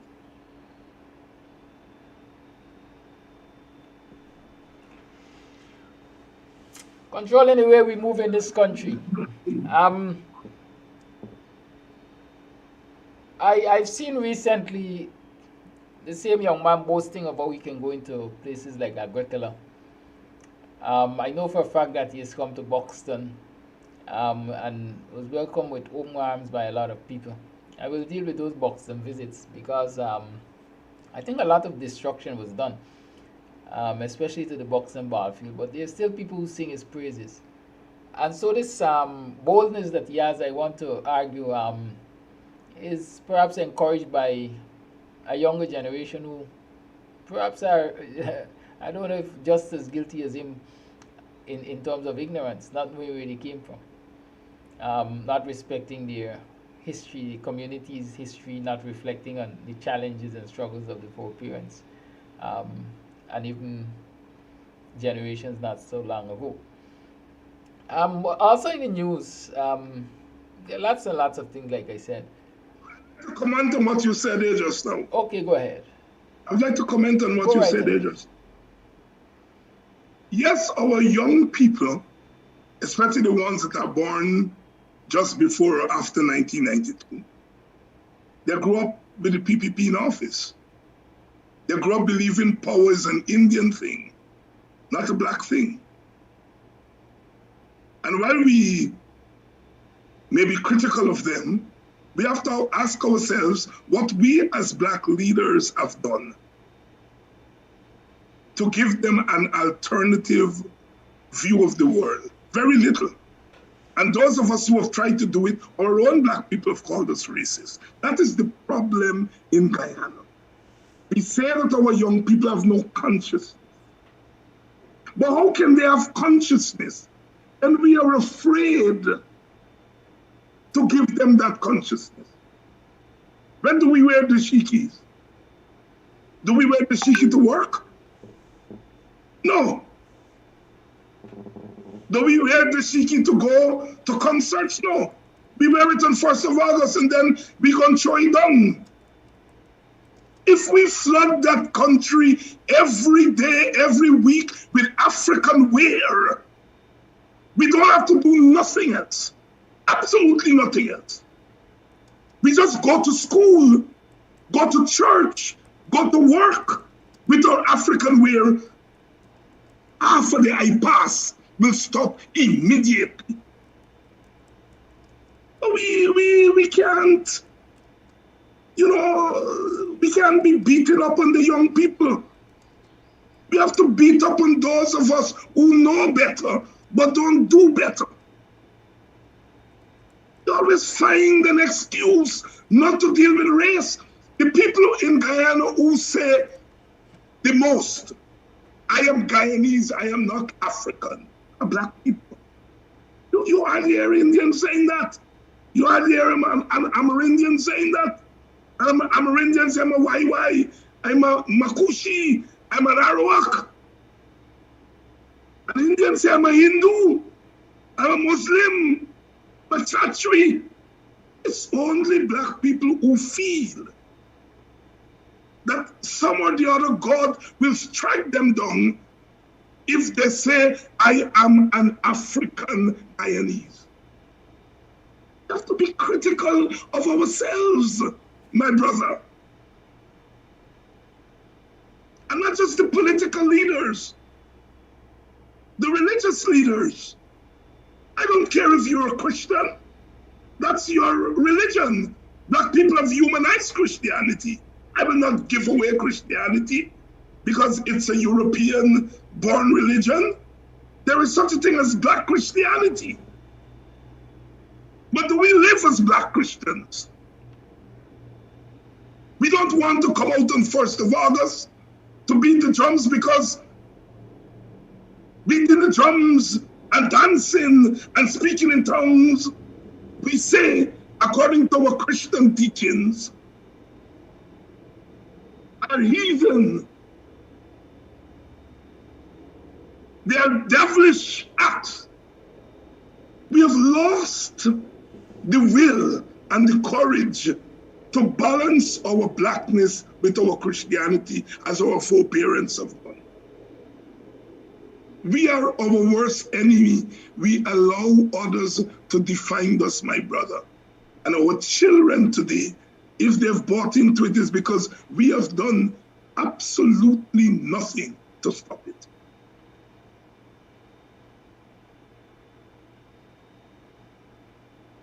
Thank you. Last week we learned perhaps that GCOM is supposed to meet this week to look at the filling of the vacancies which were advertised. Top of the list is the Chief Elections Officer. We learned for a fact that Gokul Budu had withdrawn his application. Left among those applications is Vishnu Prasad, who you might remember, the past CEO, Roxanne, I think her name was, yes, had outshone him to get that position. But one of the things which I understand is that a lot of the people who GCOM is now moving ahead with did not actually meet the criteria laid out. The very criteria that the opposition commissioners in the first instance were saying were too harsh, and that they should be modified and so on. And at the insistence of the chairman, Claudette Singh, chairperson, and the PPP commissioners, that criteria was stuck to. And now a lot of the applicants have fallen short, and the PPP and Claudette Singh now are saying, let us lower the bar to accept them. And when you look at most of those who fall below the bar, it is people who perhaps will be favored by the PPP. Comments on that? I have very little comment on that, my brother. When you have power, you use your power. The PPP has power and is using its power. And it says to us that our objective has to be power.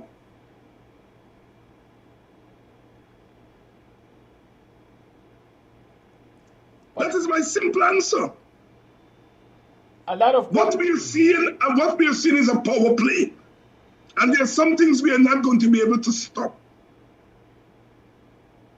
And the way we correct those things is to make sure that we win back power, either by ourselves or as part of a power sharing arrangement. Story finished. And so I usually think about these things. Yes, it's power play, but it's also against the established rules. I mean, we know PPP continues to play against the established rules, but they themselves establish these rules. And here it is in the 11th hour. They're basically saying, we will throw them out the door. How do you push back against that? You push back against that in the ways that you have. You expose it. You, as you are doing here, and so on, and you do what you have to do within the confines of what you have. But there are certain things that you're not going to be able to stop, and that is one thing you're not going to be able to stop. We do have the power to do today is to define who we are, one. What we have the power to do today is to decide where we're spending our money to. Let's talk about that. That's what we have the power to do. We have the power to decide where we're going to spend our money at Christmas. We have the power to decide where we are going to buy our cassava palm from. That's what we have the power for. Many argue that over the years, despite the several calls activists like yourself and I have been making for people to boycott and withholding money from the enablers of the PPP, that black people in particular have still gone out there and spent their money at these very establishments. And this year will be no different. Look, we can define by defining our actions only by our failures. And too often we talk about what we fail to do and not what we actually do. The fact that though they are going berserk over my call says that they are fearful, says they know what the effect will be. If 25% of our people were to heed this boycott call, it's 25% of monies that they would normally get, and that is a thing. Sometimes we think that we have to get 100%. We don't have to. If we put a dent of 25, 30% in their earnings, it's a victory for us. So we have to stop defining ourselves by our inadequacies or by our failures. I'm not saying not to acknowledge our failures, but we have to turn our failures into victories. And they're never going to say, you win. We have to tell when we win. And I'm talking here about a mindset change. Right now, as you and I are speaking, there are government workers who have to wake up from their bed this early morning to monitor this program. Why are they monitoring us?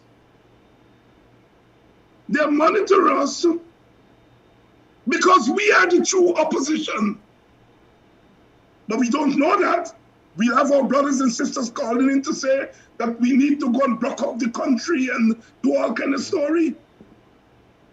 And we do not understand there's what is called hard power and soft power. And soft power does the initial work before you apply hard power.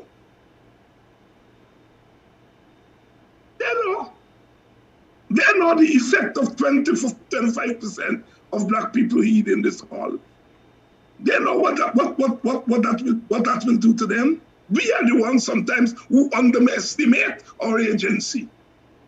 We are the ones who wait until, who feel that we have to wait until we're 100% successful to claim victory. I am using whatever voice I have to claim victory on the first day of the boycott. And I know the boycott has already started. But it's one person or 10 people or 100 or 200 that start. And the day it starts, the day we begin to win. So those people you say who have said that and so on, I hear them, but don't move me.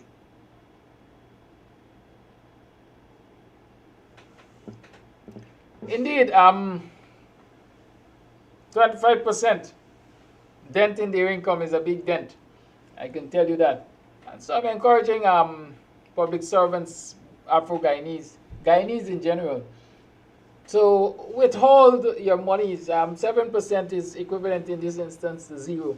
And even if it is for that reason alone, the disrespect to the public servants, withhold your money and boycott those very businesses which enable them.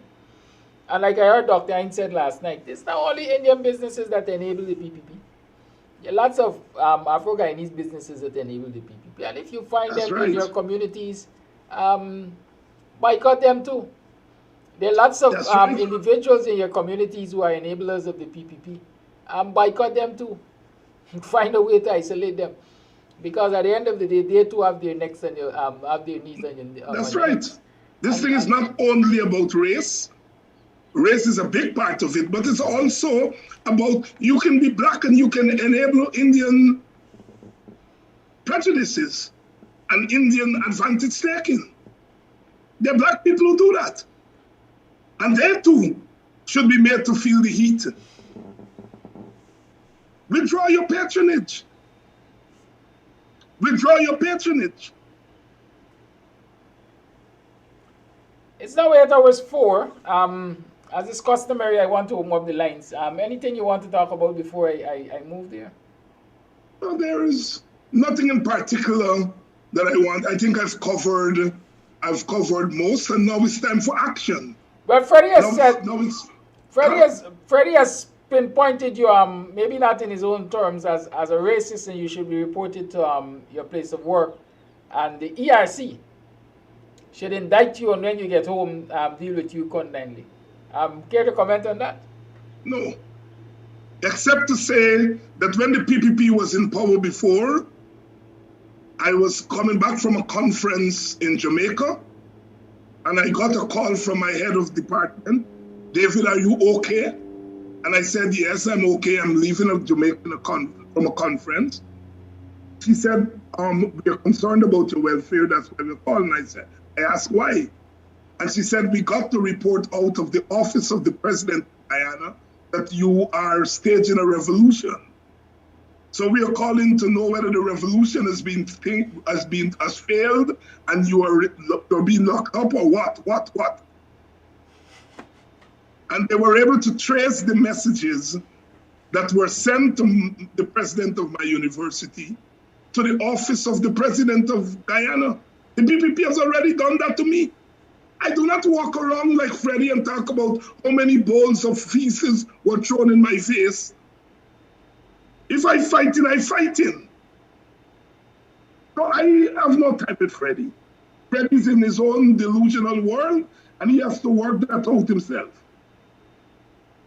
How unfortunate. Your friend. Well, yes.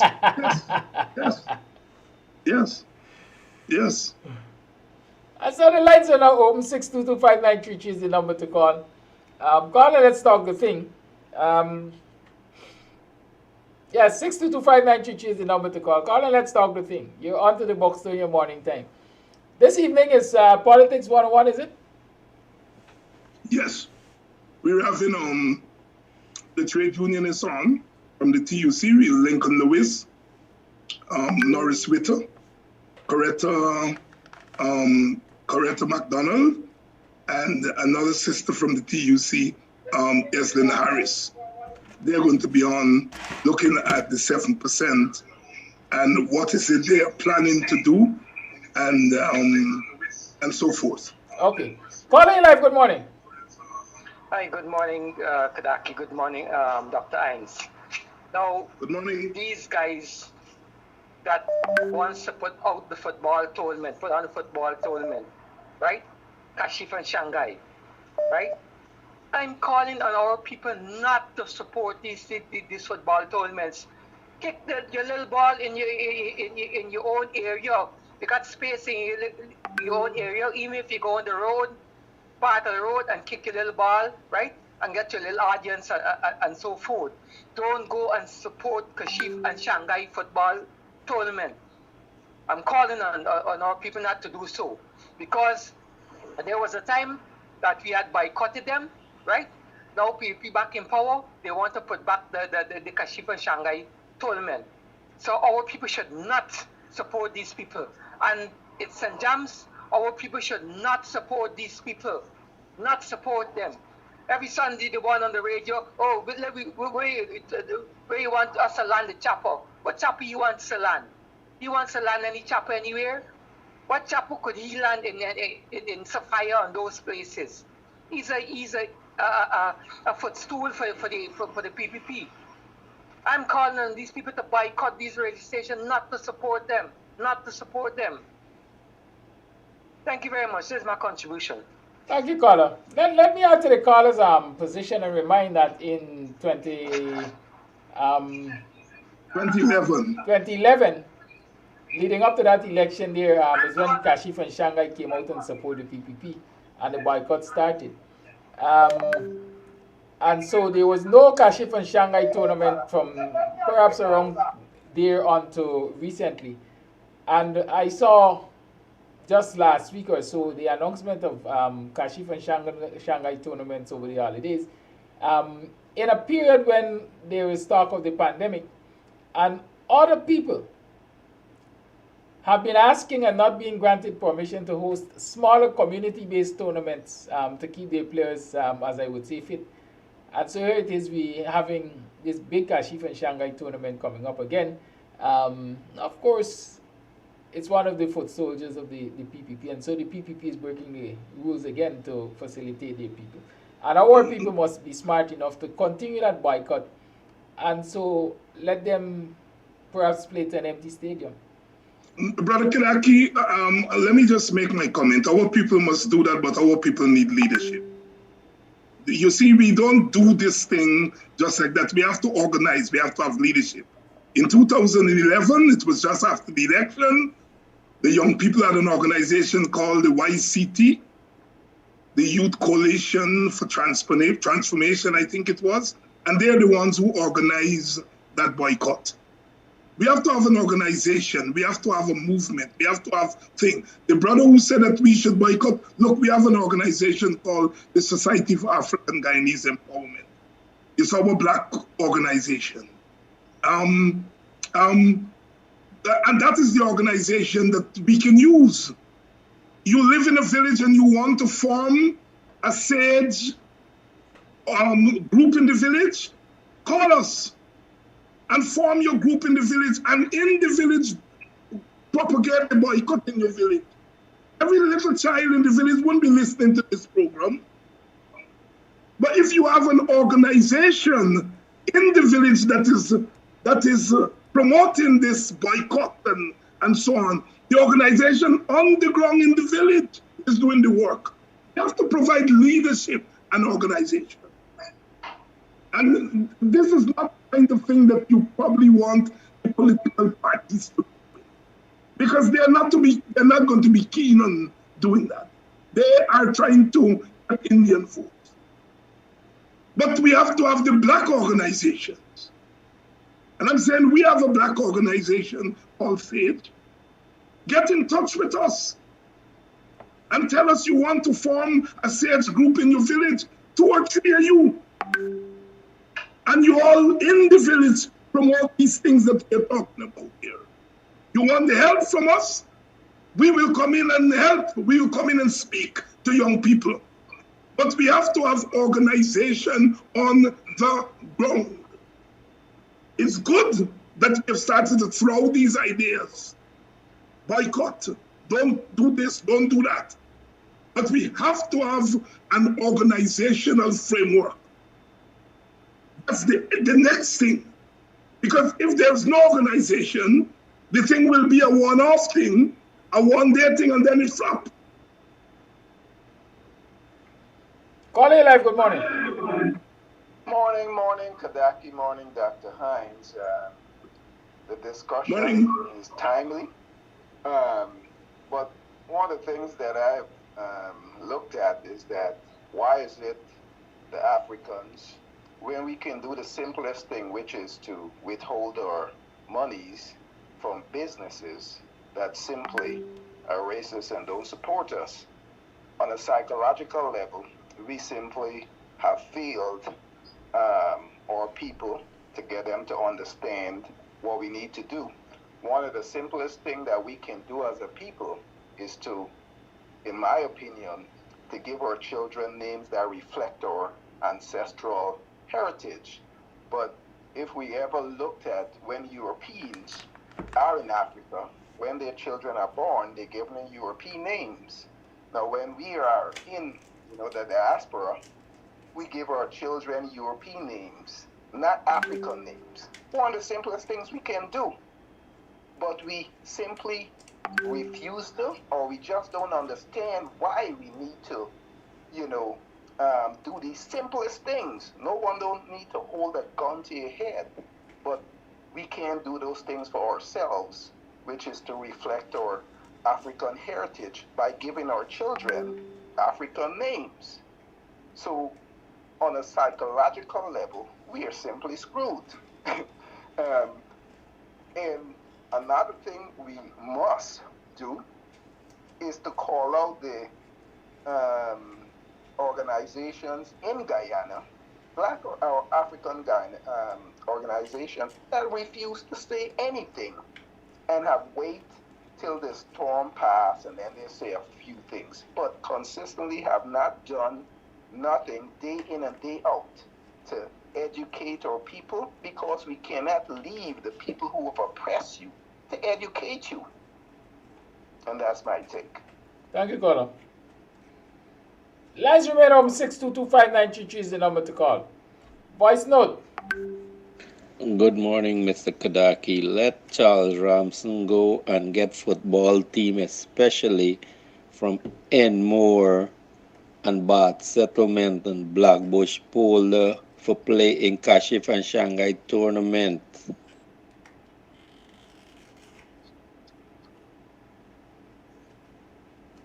The lines remain open. 6225933 is the number to call. The thing is not where the football teams, you know. We must give ourselves an objective, Brother Kedaki. Yes. We want, before the end of the year, if we give ourselves that we want to form 15 or 20 Society for African Guyanese empowerment groups in 20 black villages. Let us give ourselves an objective and work to it. All these things we are talking about can be done, but we have to get leadership. And I'm not talking about just the top leadership, community leadership. The people who are on this program are from communities. Whether it's Irish or Denamson or what, put your hand up and say, I want to form a stage group in my village. And we are going to do the education at that village. Times. We're going to invite you, we're going to invite Iraqi, we're going to invite you all to come in. Take a program like this and play it at your group meetings or call, a meeting at your schoolroom. We have to become activists. Let us commit ourselves here this morning that whether it's 10 groups or 15 groups, we are going to form by the end of this year and start to do the work that we're talking about. People always say, Dr. Hines, we talking, and we're not doing any action. But Dr. Hines is now satisfied that we have talked enough. And our talk now has to be translated into action. Call live. Yeah, good morning to you and Dr. Hines. A lot has been said anyway. Coming down to the road model. We talk, I don't know what Ramson is trying to say, but I think I highlighted the problem with him in our village with this football thing. Now he came and he said he's going to have this thing, this match. Anyway, now there is a match they are thinking to bring this same Kashif and Shanghai to the village. Now they go about trying to make the black villages. He talk about road model, his father was a lawyer and that kind of thing.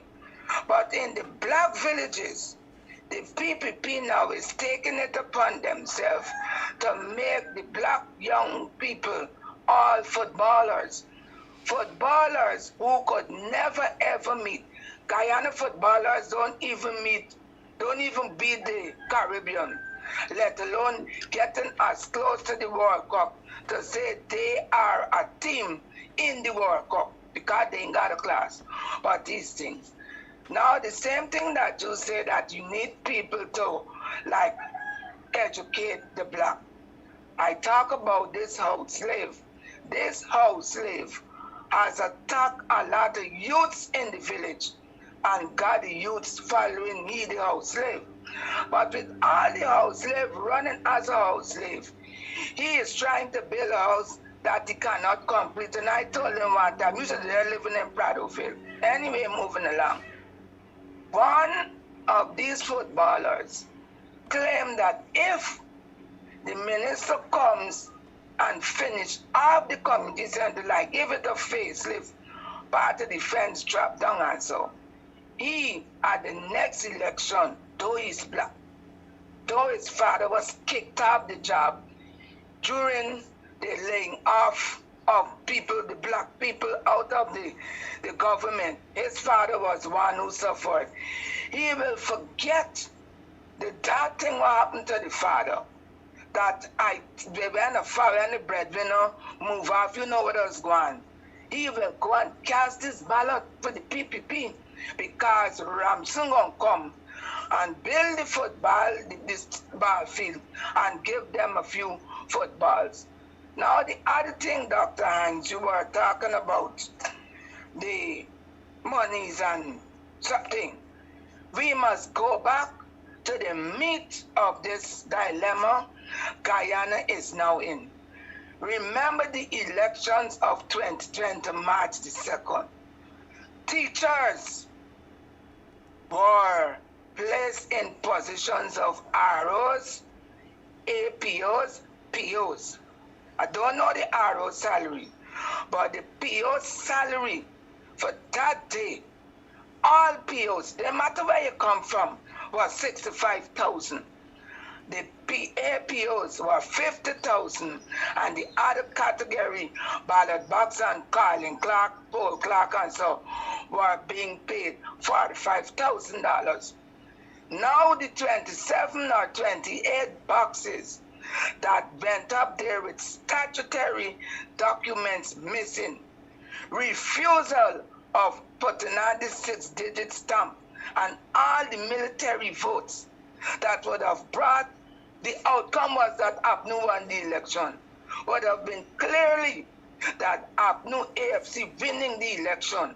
APNU AFC in the election this month, time like now, all who work with GCOM, I know Granger would have give POs but $70,000, APO about $65,000, and the other staff about $50,000. That would have been the one they taken. And the 2 years that no increase was given to salaries would have been more than 7%.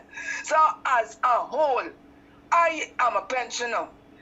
When they get the 7%, the teachers should see what they did on the 2nd of March. Don't let it cry, and yeah, don't stand up and talk for the teachers, because they got be in this.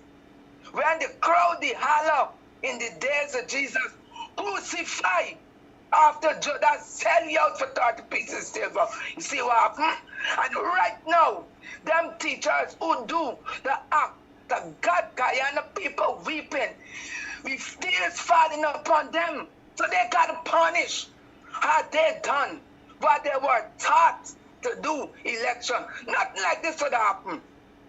Keith Lowenfield provided documentation teaching Paul De Klerk what to do. They were given in-house training along the way. They know what they had to do, and yet still to go. I beg you, do not talk about the teachers of the East Coast and all who do the skullduggery. On March 2nd, God Guyana over there. So I beg you, I am a nurse, and I talk about the atrocities what going on at the mercenary camp on the East Coast. One nurse stopped me and told me, I'm a vaccine nurse. So what do you mean? She said, I give vaccines. She said, my entire family, I've given the vaccine. I said, good. Me one. Her husband died a few mornings back. You know the same nurse changed her mouth now and screaming out that she ain't know that the plan is going on. And every death what they get is a big scheme. They're getting $100,000. The same nurse buying bush now and offering it to people for drink, and don't bother go and take the vaccine.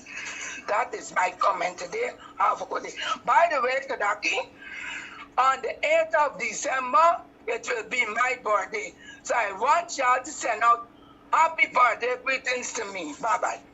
I thought you telling me you got a bacchanal at Square Revolution. That's okay, Rondo. All right. Yes, thank you. Yes. My brother, listen. Kashi from Shanghai in their tournament, and we're asking people to boycott it. What is wrong?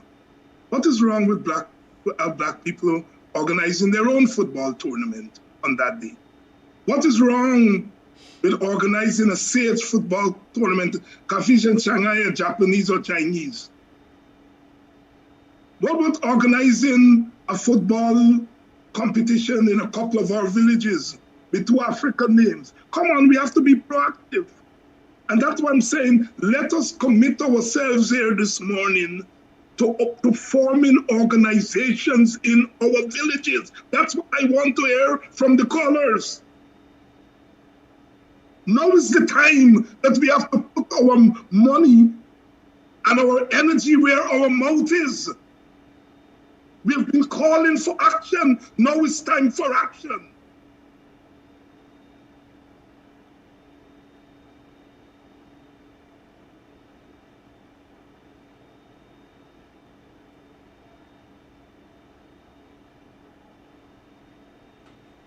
Lines remain 6225933 is the number to call. I also have another perspective. I mean, you might disagree with this one, but in the whole light of undermining them, I'd encourage a lot of teams to sign up, man. And just teams sign up, because at the end of the day, when the teams sign up, the money got paid. So they should be made to foot the bills. With no attendance at the tournament. That is the kind of opportunism that we ought to warn our people against. That kind of thing that we can take the money, but we are voting for them. That has been a failed model. That we take the money. No, let them do let them do the thing. We must organize ourselves. And just as how they can get permission, we have to get permission too. We deal with that when the time comes. Voice note. Good morning, Dr. HINDS and Mr. Amsterdam. My take this morning, I am an African woman, but let me tell you, our Africans, we are our worst enemy. If we just sit and contemplate on what we are doing to each other, and to see that these people in every aspect of our lives right now, they use one of us to do every dirty thing to one of us, and then they say it is one of us, and we are still not waking up. Let me tell you this morning. You could imagine, look for instance with the Ramson situation. Our own was there sitting listening to him criticizing his own self. And he said nothing but nod his head. What a shame. Secondly, when you look around, when this in every ministry, if there is a black supervisor, that supervisor is giving every black person under her or him a hard time. You understand? Union is black people. They stand up for us not. In our party is black African people. They're doing nothing for us. They're doing just as if we must roll over and take everything, all because of selfishness. You understand? When you look and see who were there working polling day and was PO and all these things, not for we black sisters and brothers. They took money and they did not look to do the work the way they were taught. They did their own thing, all because of money. Calling live, good morning. Hi, good morning once again. Sorry to be the second thing. Now, what I'm saying, that not one of the persons from the combined opposition calls for a boycott of this season. Not one, even though what we're going through, this 7%, not one. I'm saying that if Harman can't do it, he could get people in the opposition to do a call for a boycott. I did it and it was successful, right? It was successful. how come Armand can't do it? You see how this guy is a waste of time? You see how he's a waste of time? Not a word from him, not a word. You see? And Kashifa and Shanghai tournament, there must be a business that supports our cause, APN cause, because banks did it, and these guys could go out and seek help. Call all the line.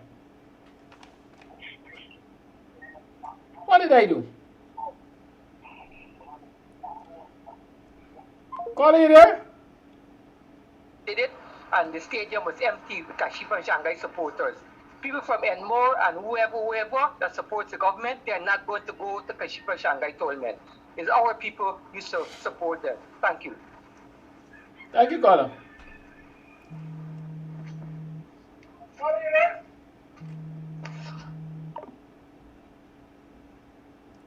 Caller live, good morning. Caller live, good morning. Yeah, good morning. I worked at GC 4 years. 4 years. I worked there with a fellow named Archie McDonald. So happened, I got some vehicles and I went on a contract at GC.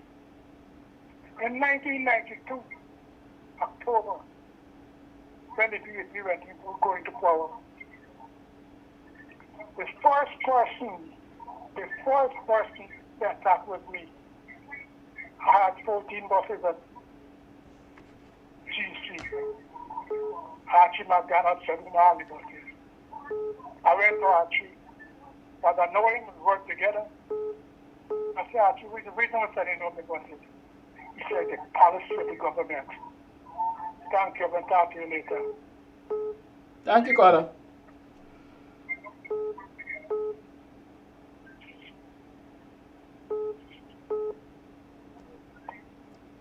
Caller live, good morning.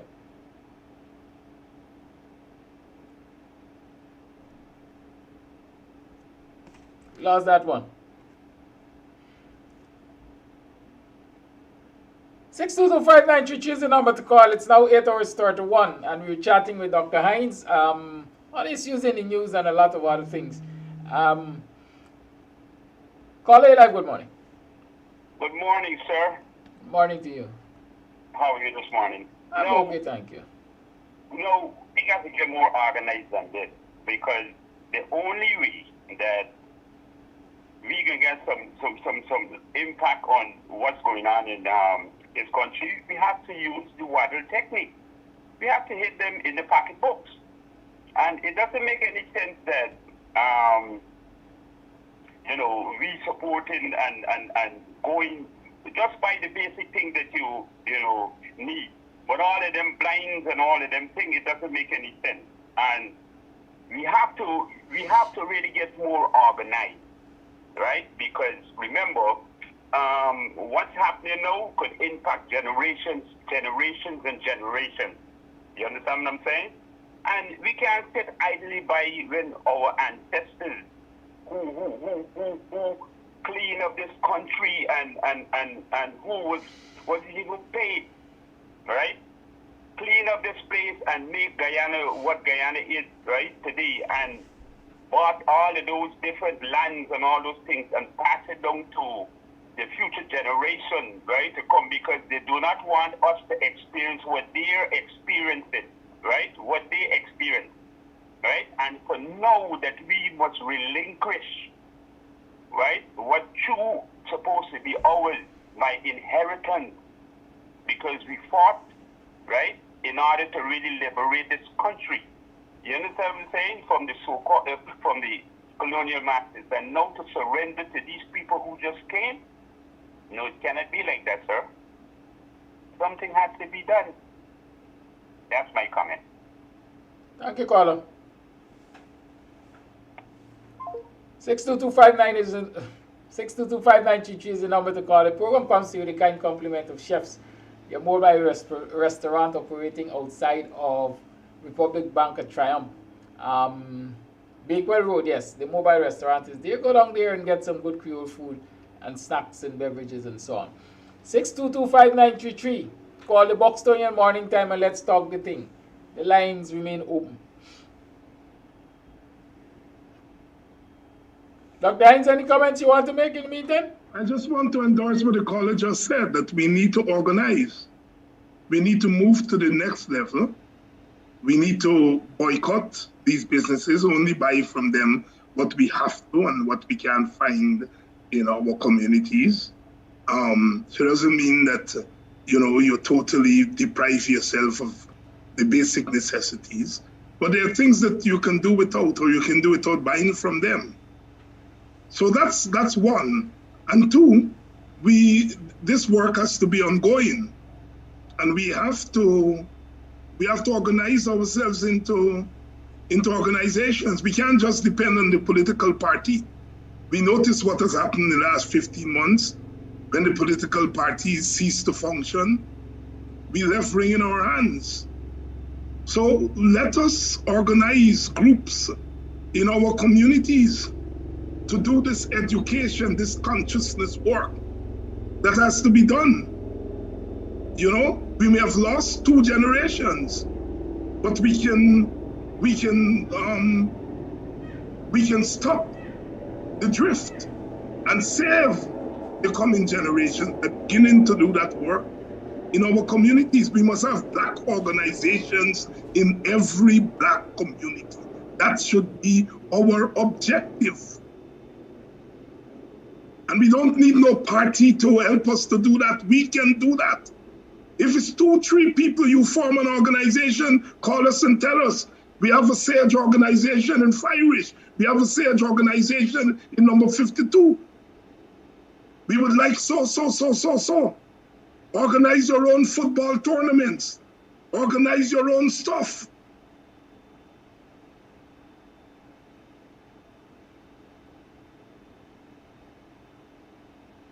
That is what Ascray used to do.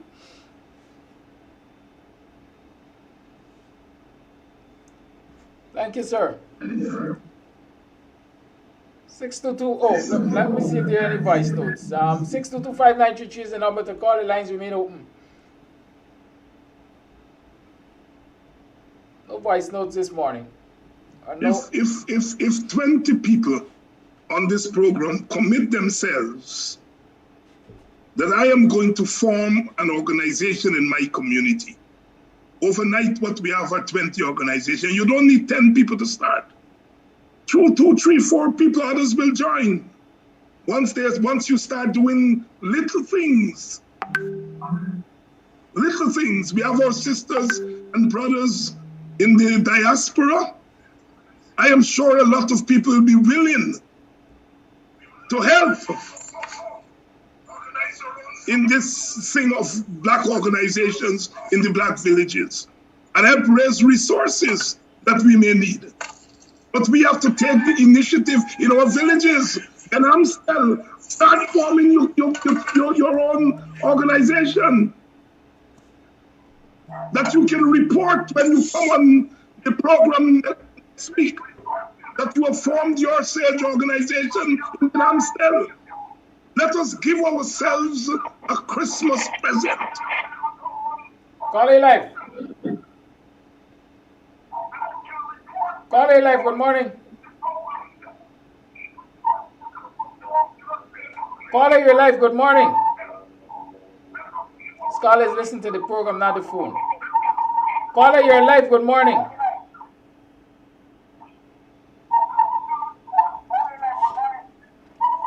Caller, you're live.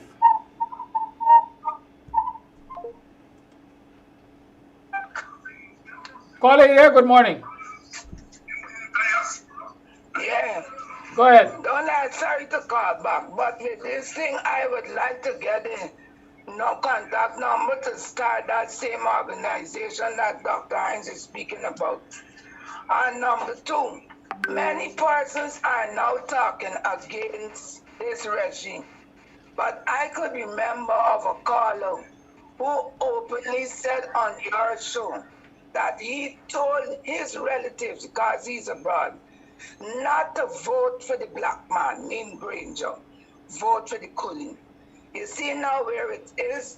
And now this same caller was calling earnestly on the show to tell black people they must go and they must boots on the ground and do all kind of things. But he did not stop to say, hello? I'm listening. Yes, I'm talking here. Many, I would like to join that thing that Dr. Hines spoke about. I am hearing you. Yes, spoke about the thing that Dr. Hines talked about. And many people who are talking now, many of them when the PPP, before the election, they told their immediate relatives to vote for PPP, which some of them did because they were funding them. Now you see what is the backlash, and coming back to Ramson. His father was really a dunce, and he a bigger dunce. Because if he had known the father of trade unionism in Diana is this man, Newport Nathaniel Critchlow, at least that's one of our role models. And everybody who has joined that working arena and can be unionized got to thank an African for his brain power of forming the trade union movement. So Ramson got to go first, learn English, because I listened to him, he had a lot of words misused. Where we should have used a noun, he used a verb. We should have put an adjective, he put a pronoun, and the different got to learn parts of speech. And when he's able to learn parts of speech, he will then learn history, because history is a set of writing and dates. Dates you got to know. And when he goes and he does that, he would be better informed to come and talk. And when he learns that, he wouldn't say what he was saying there, because he will realize that the role models in the African sector, the Africans on the whole, are role models that everyone tries to follow. Even after them, because we taught them.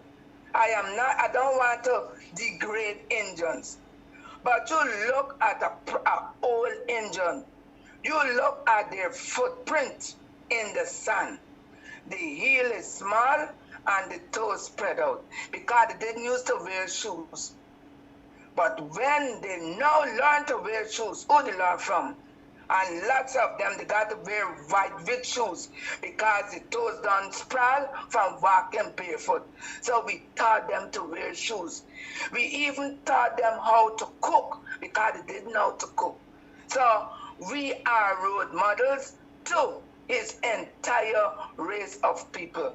So Ramson, that thing, what he tried to put up to say he's apologizing, the fool could see. It's only because we lashed out and we started to come down on him heavy. He tried to throw up a smoke screen and say, oh, I apologize. Whatever comes out of a person, that is what defiles them. Once you got something in your mind, nobody know where you got in your mind. So they wouldn't spew anger at you. So it was well said. And let me tell you, you don't take back 5 things. Your spoken word, you don't take back. Your breath, you don't take back. Time lost cannot be retrieved. And I can't remember the other one, but the other one is a spent arrow. Wherever you send that arrow and it finds its mark, that is where it was intended to land. So Ramson cannot come now with a hilly-billy, stupid set of words to say he's apologizing for what he has already pushed out into the public. And we are not going to accept that as an apology, because me, an African woman would not accept that. If you don't want to sound bad, don't say. My father always tell me, don't apologize. And by that, if you know this thing is wrong, don't do it. So you wouldn't have to go and apologize. Because once you do it, you're hard to tell mind to do. And that's what we used to get licked. So once you do something and daddy realize that you do it, licks, because you know it's wrong and you do it, you need correction. So that is my second talk today. Thank you, Rondo. Yeah.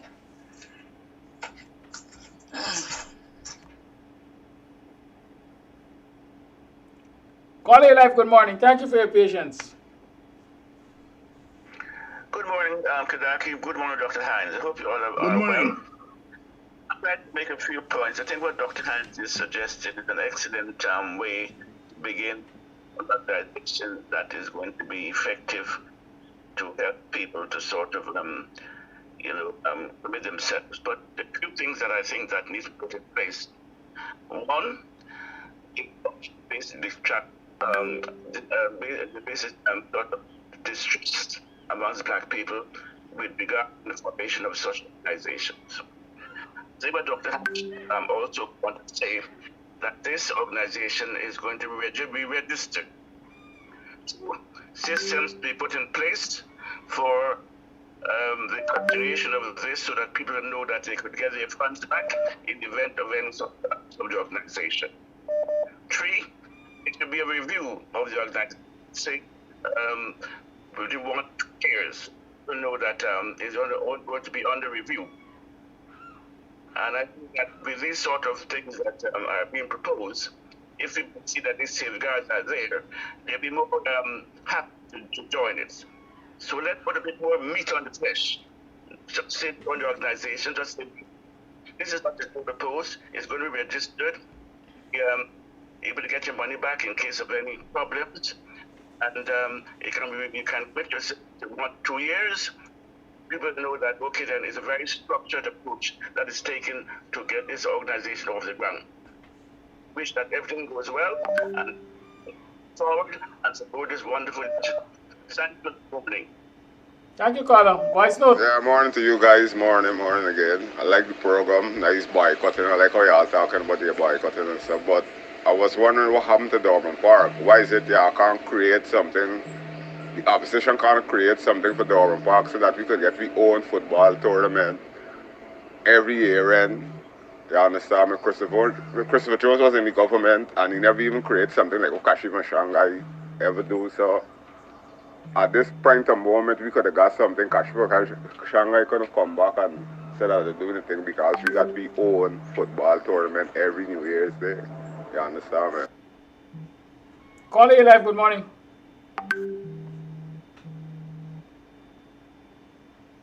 Caller Live, good morning.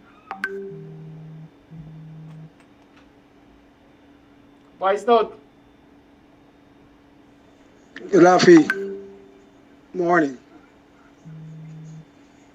I just want to make a few comments. Caller Line. With a few comments concerning the Ramson interview with Royal Ferguson. Royal Ferguson should look up to his father as role model, because in order to achieve and get Fusion Sound System is from the father money that he was peddling drugs in America for all the years, sending the money to them so they could get that sound system and enjoy life. They cannot speak about morals at all, because their father is one of the biggest drug dealers, served how much years in America. The house that they're living in and everything is from drugs. You understand me? He spent a set of years in jail in America, come back to Guyana, live, they're under the PNC, they're under the PPP bandwagon. Everything is critical against the PNC since he come home years ago. In the 2015, the 2020 election, when he could have said that, well, they're going back in power and they're going to enjoy life. It's going to be like before. So don't let Ralph Ferguson them, I shame of them, because they shouldn't be interviewing and talking on black people like that. Because I never hear they on their program at no time at all come and say that, well, these workers will get a knockoff, the teachers 7%. They don't care. They just want to know that they're eating a bread, because they just say eat a bread and they are right. They don't care about who other black people ain't getting a job, we got knock off, we got families to raise, and this government just getting rid of them. So they never had a program concerning nothing concerning the evil thing that what the PPP has done towards not only black people, the Guyanese people, because they have Indian people feeling the same squeeze, the small set of Indian people feeling the same squeeze, but they can keep them out shut. Caller Life, thank That's you for all I holding. have to say. Hi, good morning, Kadaki, Good morning and to good you. morning, Dr. Ines. Good morning. Greetings to you guys. I just had a suggestion. I'm just really thinking about how technology is sort of the gateway to all of the things that everyone is connected into right now. With regards to the organization, I was thinking in terms of operationalizing the actual work itself of getting folks together, I'm almost wondering if it may be a good suggestion to consider doing a program specifically dedicated to folks registering for SAGE or community organizing. We do a social media or a Facebook canvassing via the show, and whereby individuals can call in from different villages to sign up in real time, because I believe sometimes there's hesitancy of folks thinking, well, I don't, I'm waiting for someone else to do it. So maybe we utilize the platform and we utilize technology, and we're modeling and demonstrating to folks how this can be done. So we have a show dedicated to where folks from different villages that can call in and say, I live in, X village, and I would like to sign up for this, and to be able to lead a community organization like SAGE in my community. And in real time, we formatize it and get folks registered on the spot in real time, and with their information, and being able to almost create the organizations in real time via this program. I think we should test it. I think it should be beta tested.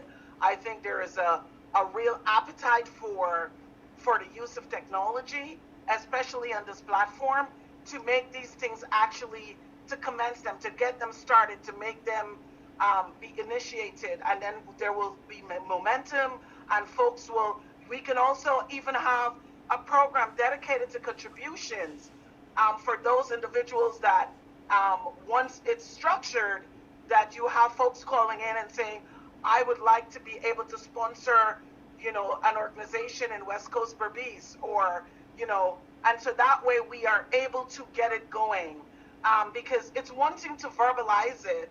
It's another thing for us to be able to operationalize it and get it started. Sometimes our people just needs a little push, and they might need a little bit of strategy to see how this can be formalized. And so there are a number of us out here, with the knowledge of organizing, that we can be able to teach and mentor in real time our folks in terms of how it can be done. We have to model it for them so that they can be able to see it. And so we should be inviting young folks to be able to come on that dedicated program once it is considered, and we do it in real time. And I don't know, I don't want to say it's a tongue haul, but it's canvassing. It's like a organization canvassing initiative for each communities, and the goal can be 5 communities, and then we go to another 5 communities and we get it started. But you and I and Dr. Hines could talk about this offline if need be. Thank you so much. Have a blessed day. Sure, thank you.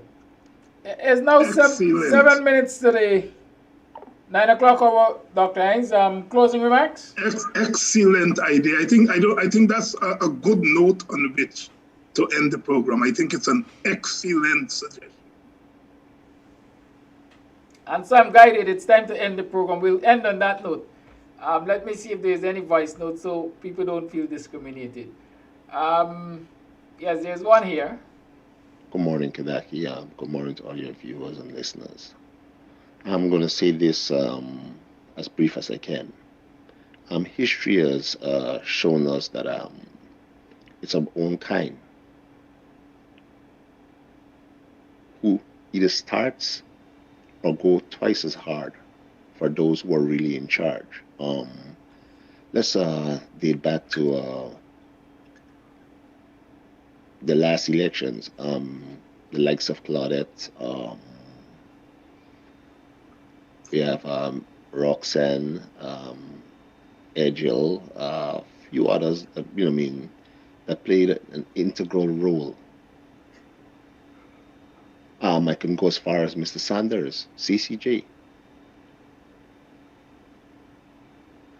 We know what the Constitution says. You don't need a lawyer. Basic common sense and reasoning will tell you what is what. I'm saying all that to say this. If you're going to start somewhere and you want effective change, you have to start with your own kind. The Ramson interview is of no surprise to me. Looking at it and seeing the brothers sitting there and nodding and agreeing what is being said, you have to start with them. You have to start with your own kind. They're the enforcers. They're the one who's carrying out the work. Those are the ones who are influencing the younger generation. Because if you look at everyone from the age of 30, 35 and below, they're easily lured into traps, receiving monies and things, and other things, perks, and they carry out the works of the PPP. Again, if you're going to start, you have to start with those people that are in place, that are very influential, that are working in the interests of the racist regime. Thank you very much. Thank you for that voice note. I'm sorry, we won't be taking any more calls in the morning. I just want to give those people who took the time to send the voice notes in the opportunity to have them. Morning, Mr. Amsterdam. Morning, Dr. Hines viewers. I believe what Mr. Hines is saying, it could be done. There's a lot of people overseas in the diaspora is willing to help. But what have to happen, you have to get like numbers. Mr. Kadaki, if you can put numbers on your screen that we can contact you. I personally know about a lot of people that can donate. So whatever it is, you guys want, just put it on the screen and we can contact Mr. Amsterdam and people in the diaspora so we can get stuff, whatever the guy needs, people need to send home to help them out, especially the kids with after school stuff. So let's see a number on the screen that we can contact somebody in Guyana that we can get things home for the kids and for adults, whatever it is. That is my take for today. Bye. The number is always on the screen. It's 622-5933. Look at Talk the Thing and you'll see the number right there. It's always on the screen. Good morning, sir. Yeah, good morning, Mr. Kazaki. Good morning, Mr. Hines. Good morning, all the viewers and everybody around the world who listening to this program. All right? One thing my comment this morning about Mr. Ramson. You see the thing that he see now, he see everybody around the world calling and comments what he see. So now that is really why he's saying he apologize and this and that. But a drunk man drink rum, he will tell you what you have to tell you. All right? So that's why I'm with him. Him drinking rum and company and talk about black people. Now what really happened now? And apologize, say sorry. He already said what he had to say about black people and talk, and that if black fool on the station, listen to him and applaud him what he's saying. You know? So these things go on record what you say, because these things people remember, always remember this thing that what you say. And nobody would not respect you when you talk these type of things about a different race. You see? So what he's saying, he apologize and say what he did. He see what he see already, and he did see what he have to see. That is what he have to see. So that is what I have to see this morning, Mr. Kadaki. All right, remember that there's this protest at 11 o'clock outside the Ministry of Youth, Sports and Culture on Main Street to protest Mr. Ramson's utterances and perhaps call for him to take the necessary actions or for the necessary actions to be taken against him. It's 11 o'clock sharp, and KAMSTV will be bringing you live updates.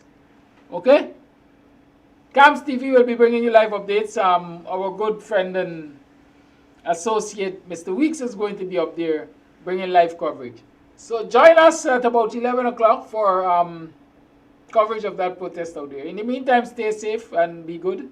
And remember, the number to call is 622-5933, whether you have an inquiry or whether or not you want to call into the programs. And so that's the number for the program, 622-5933. You can reach me on that number all day long if there's anything you think I can assist with. Goodbye.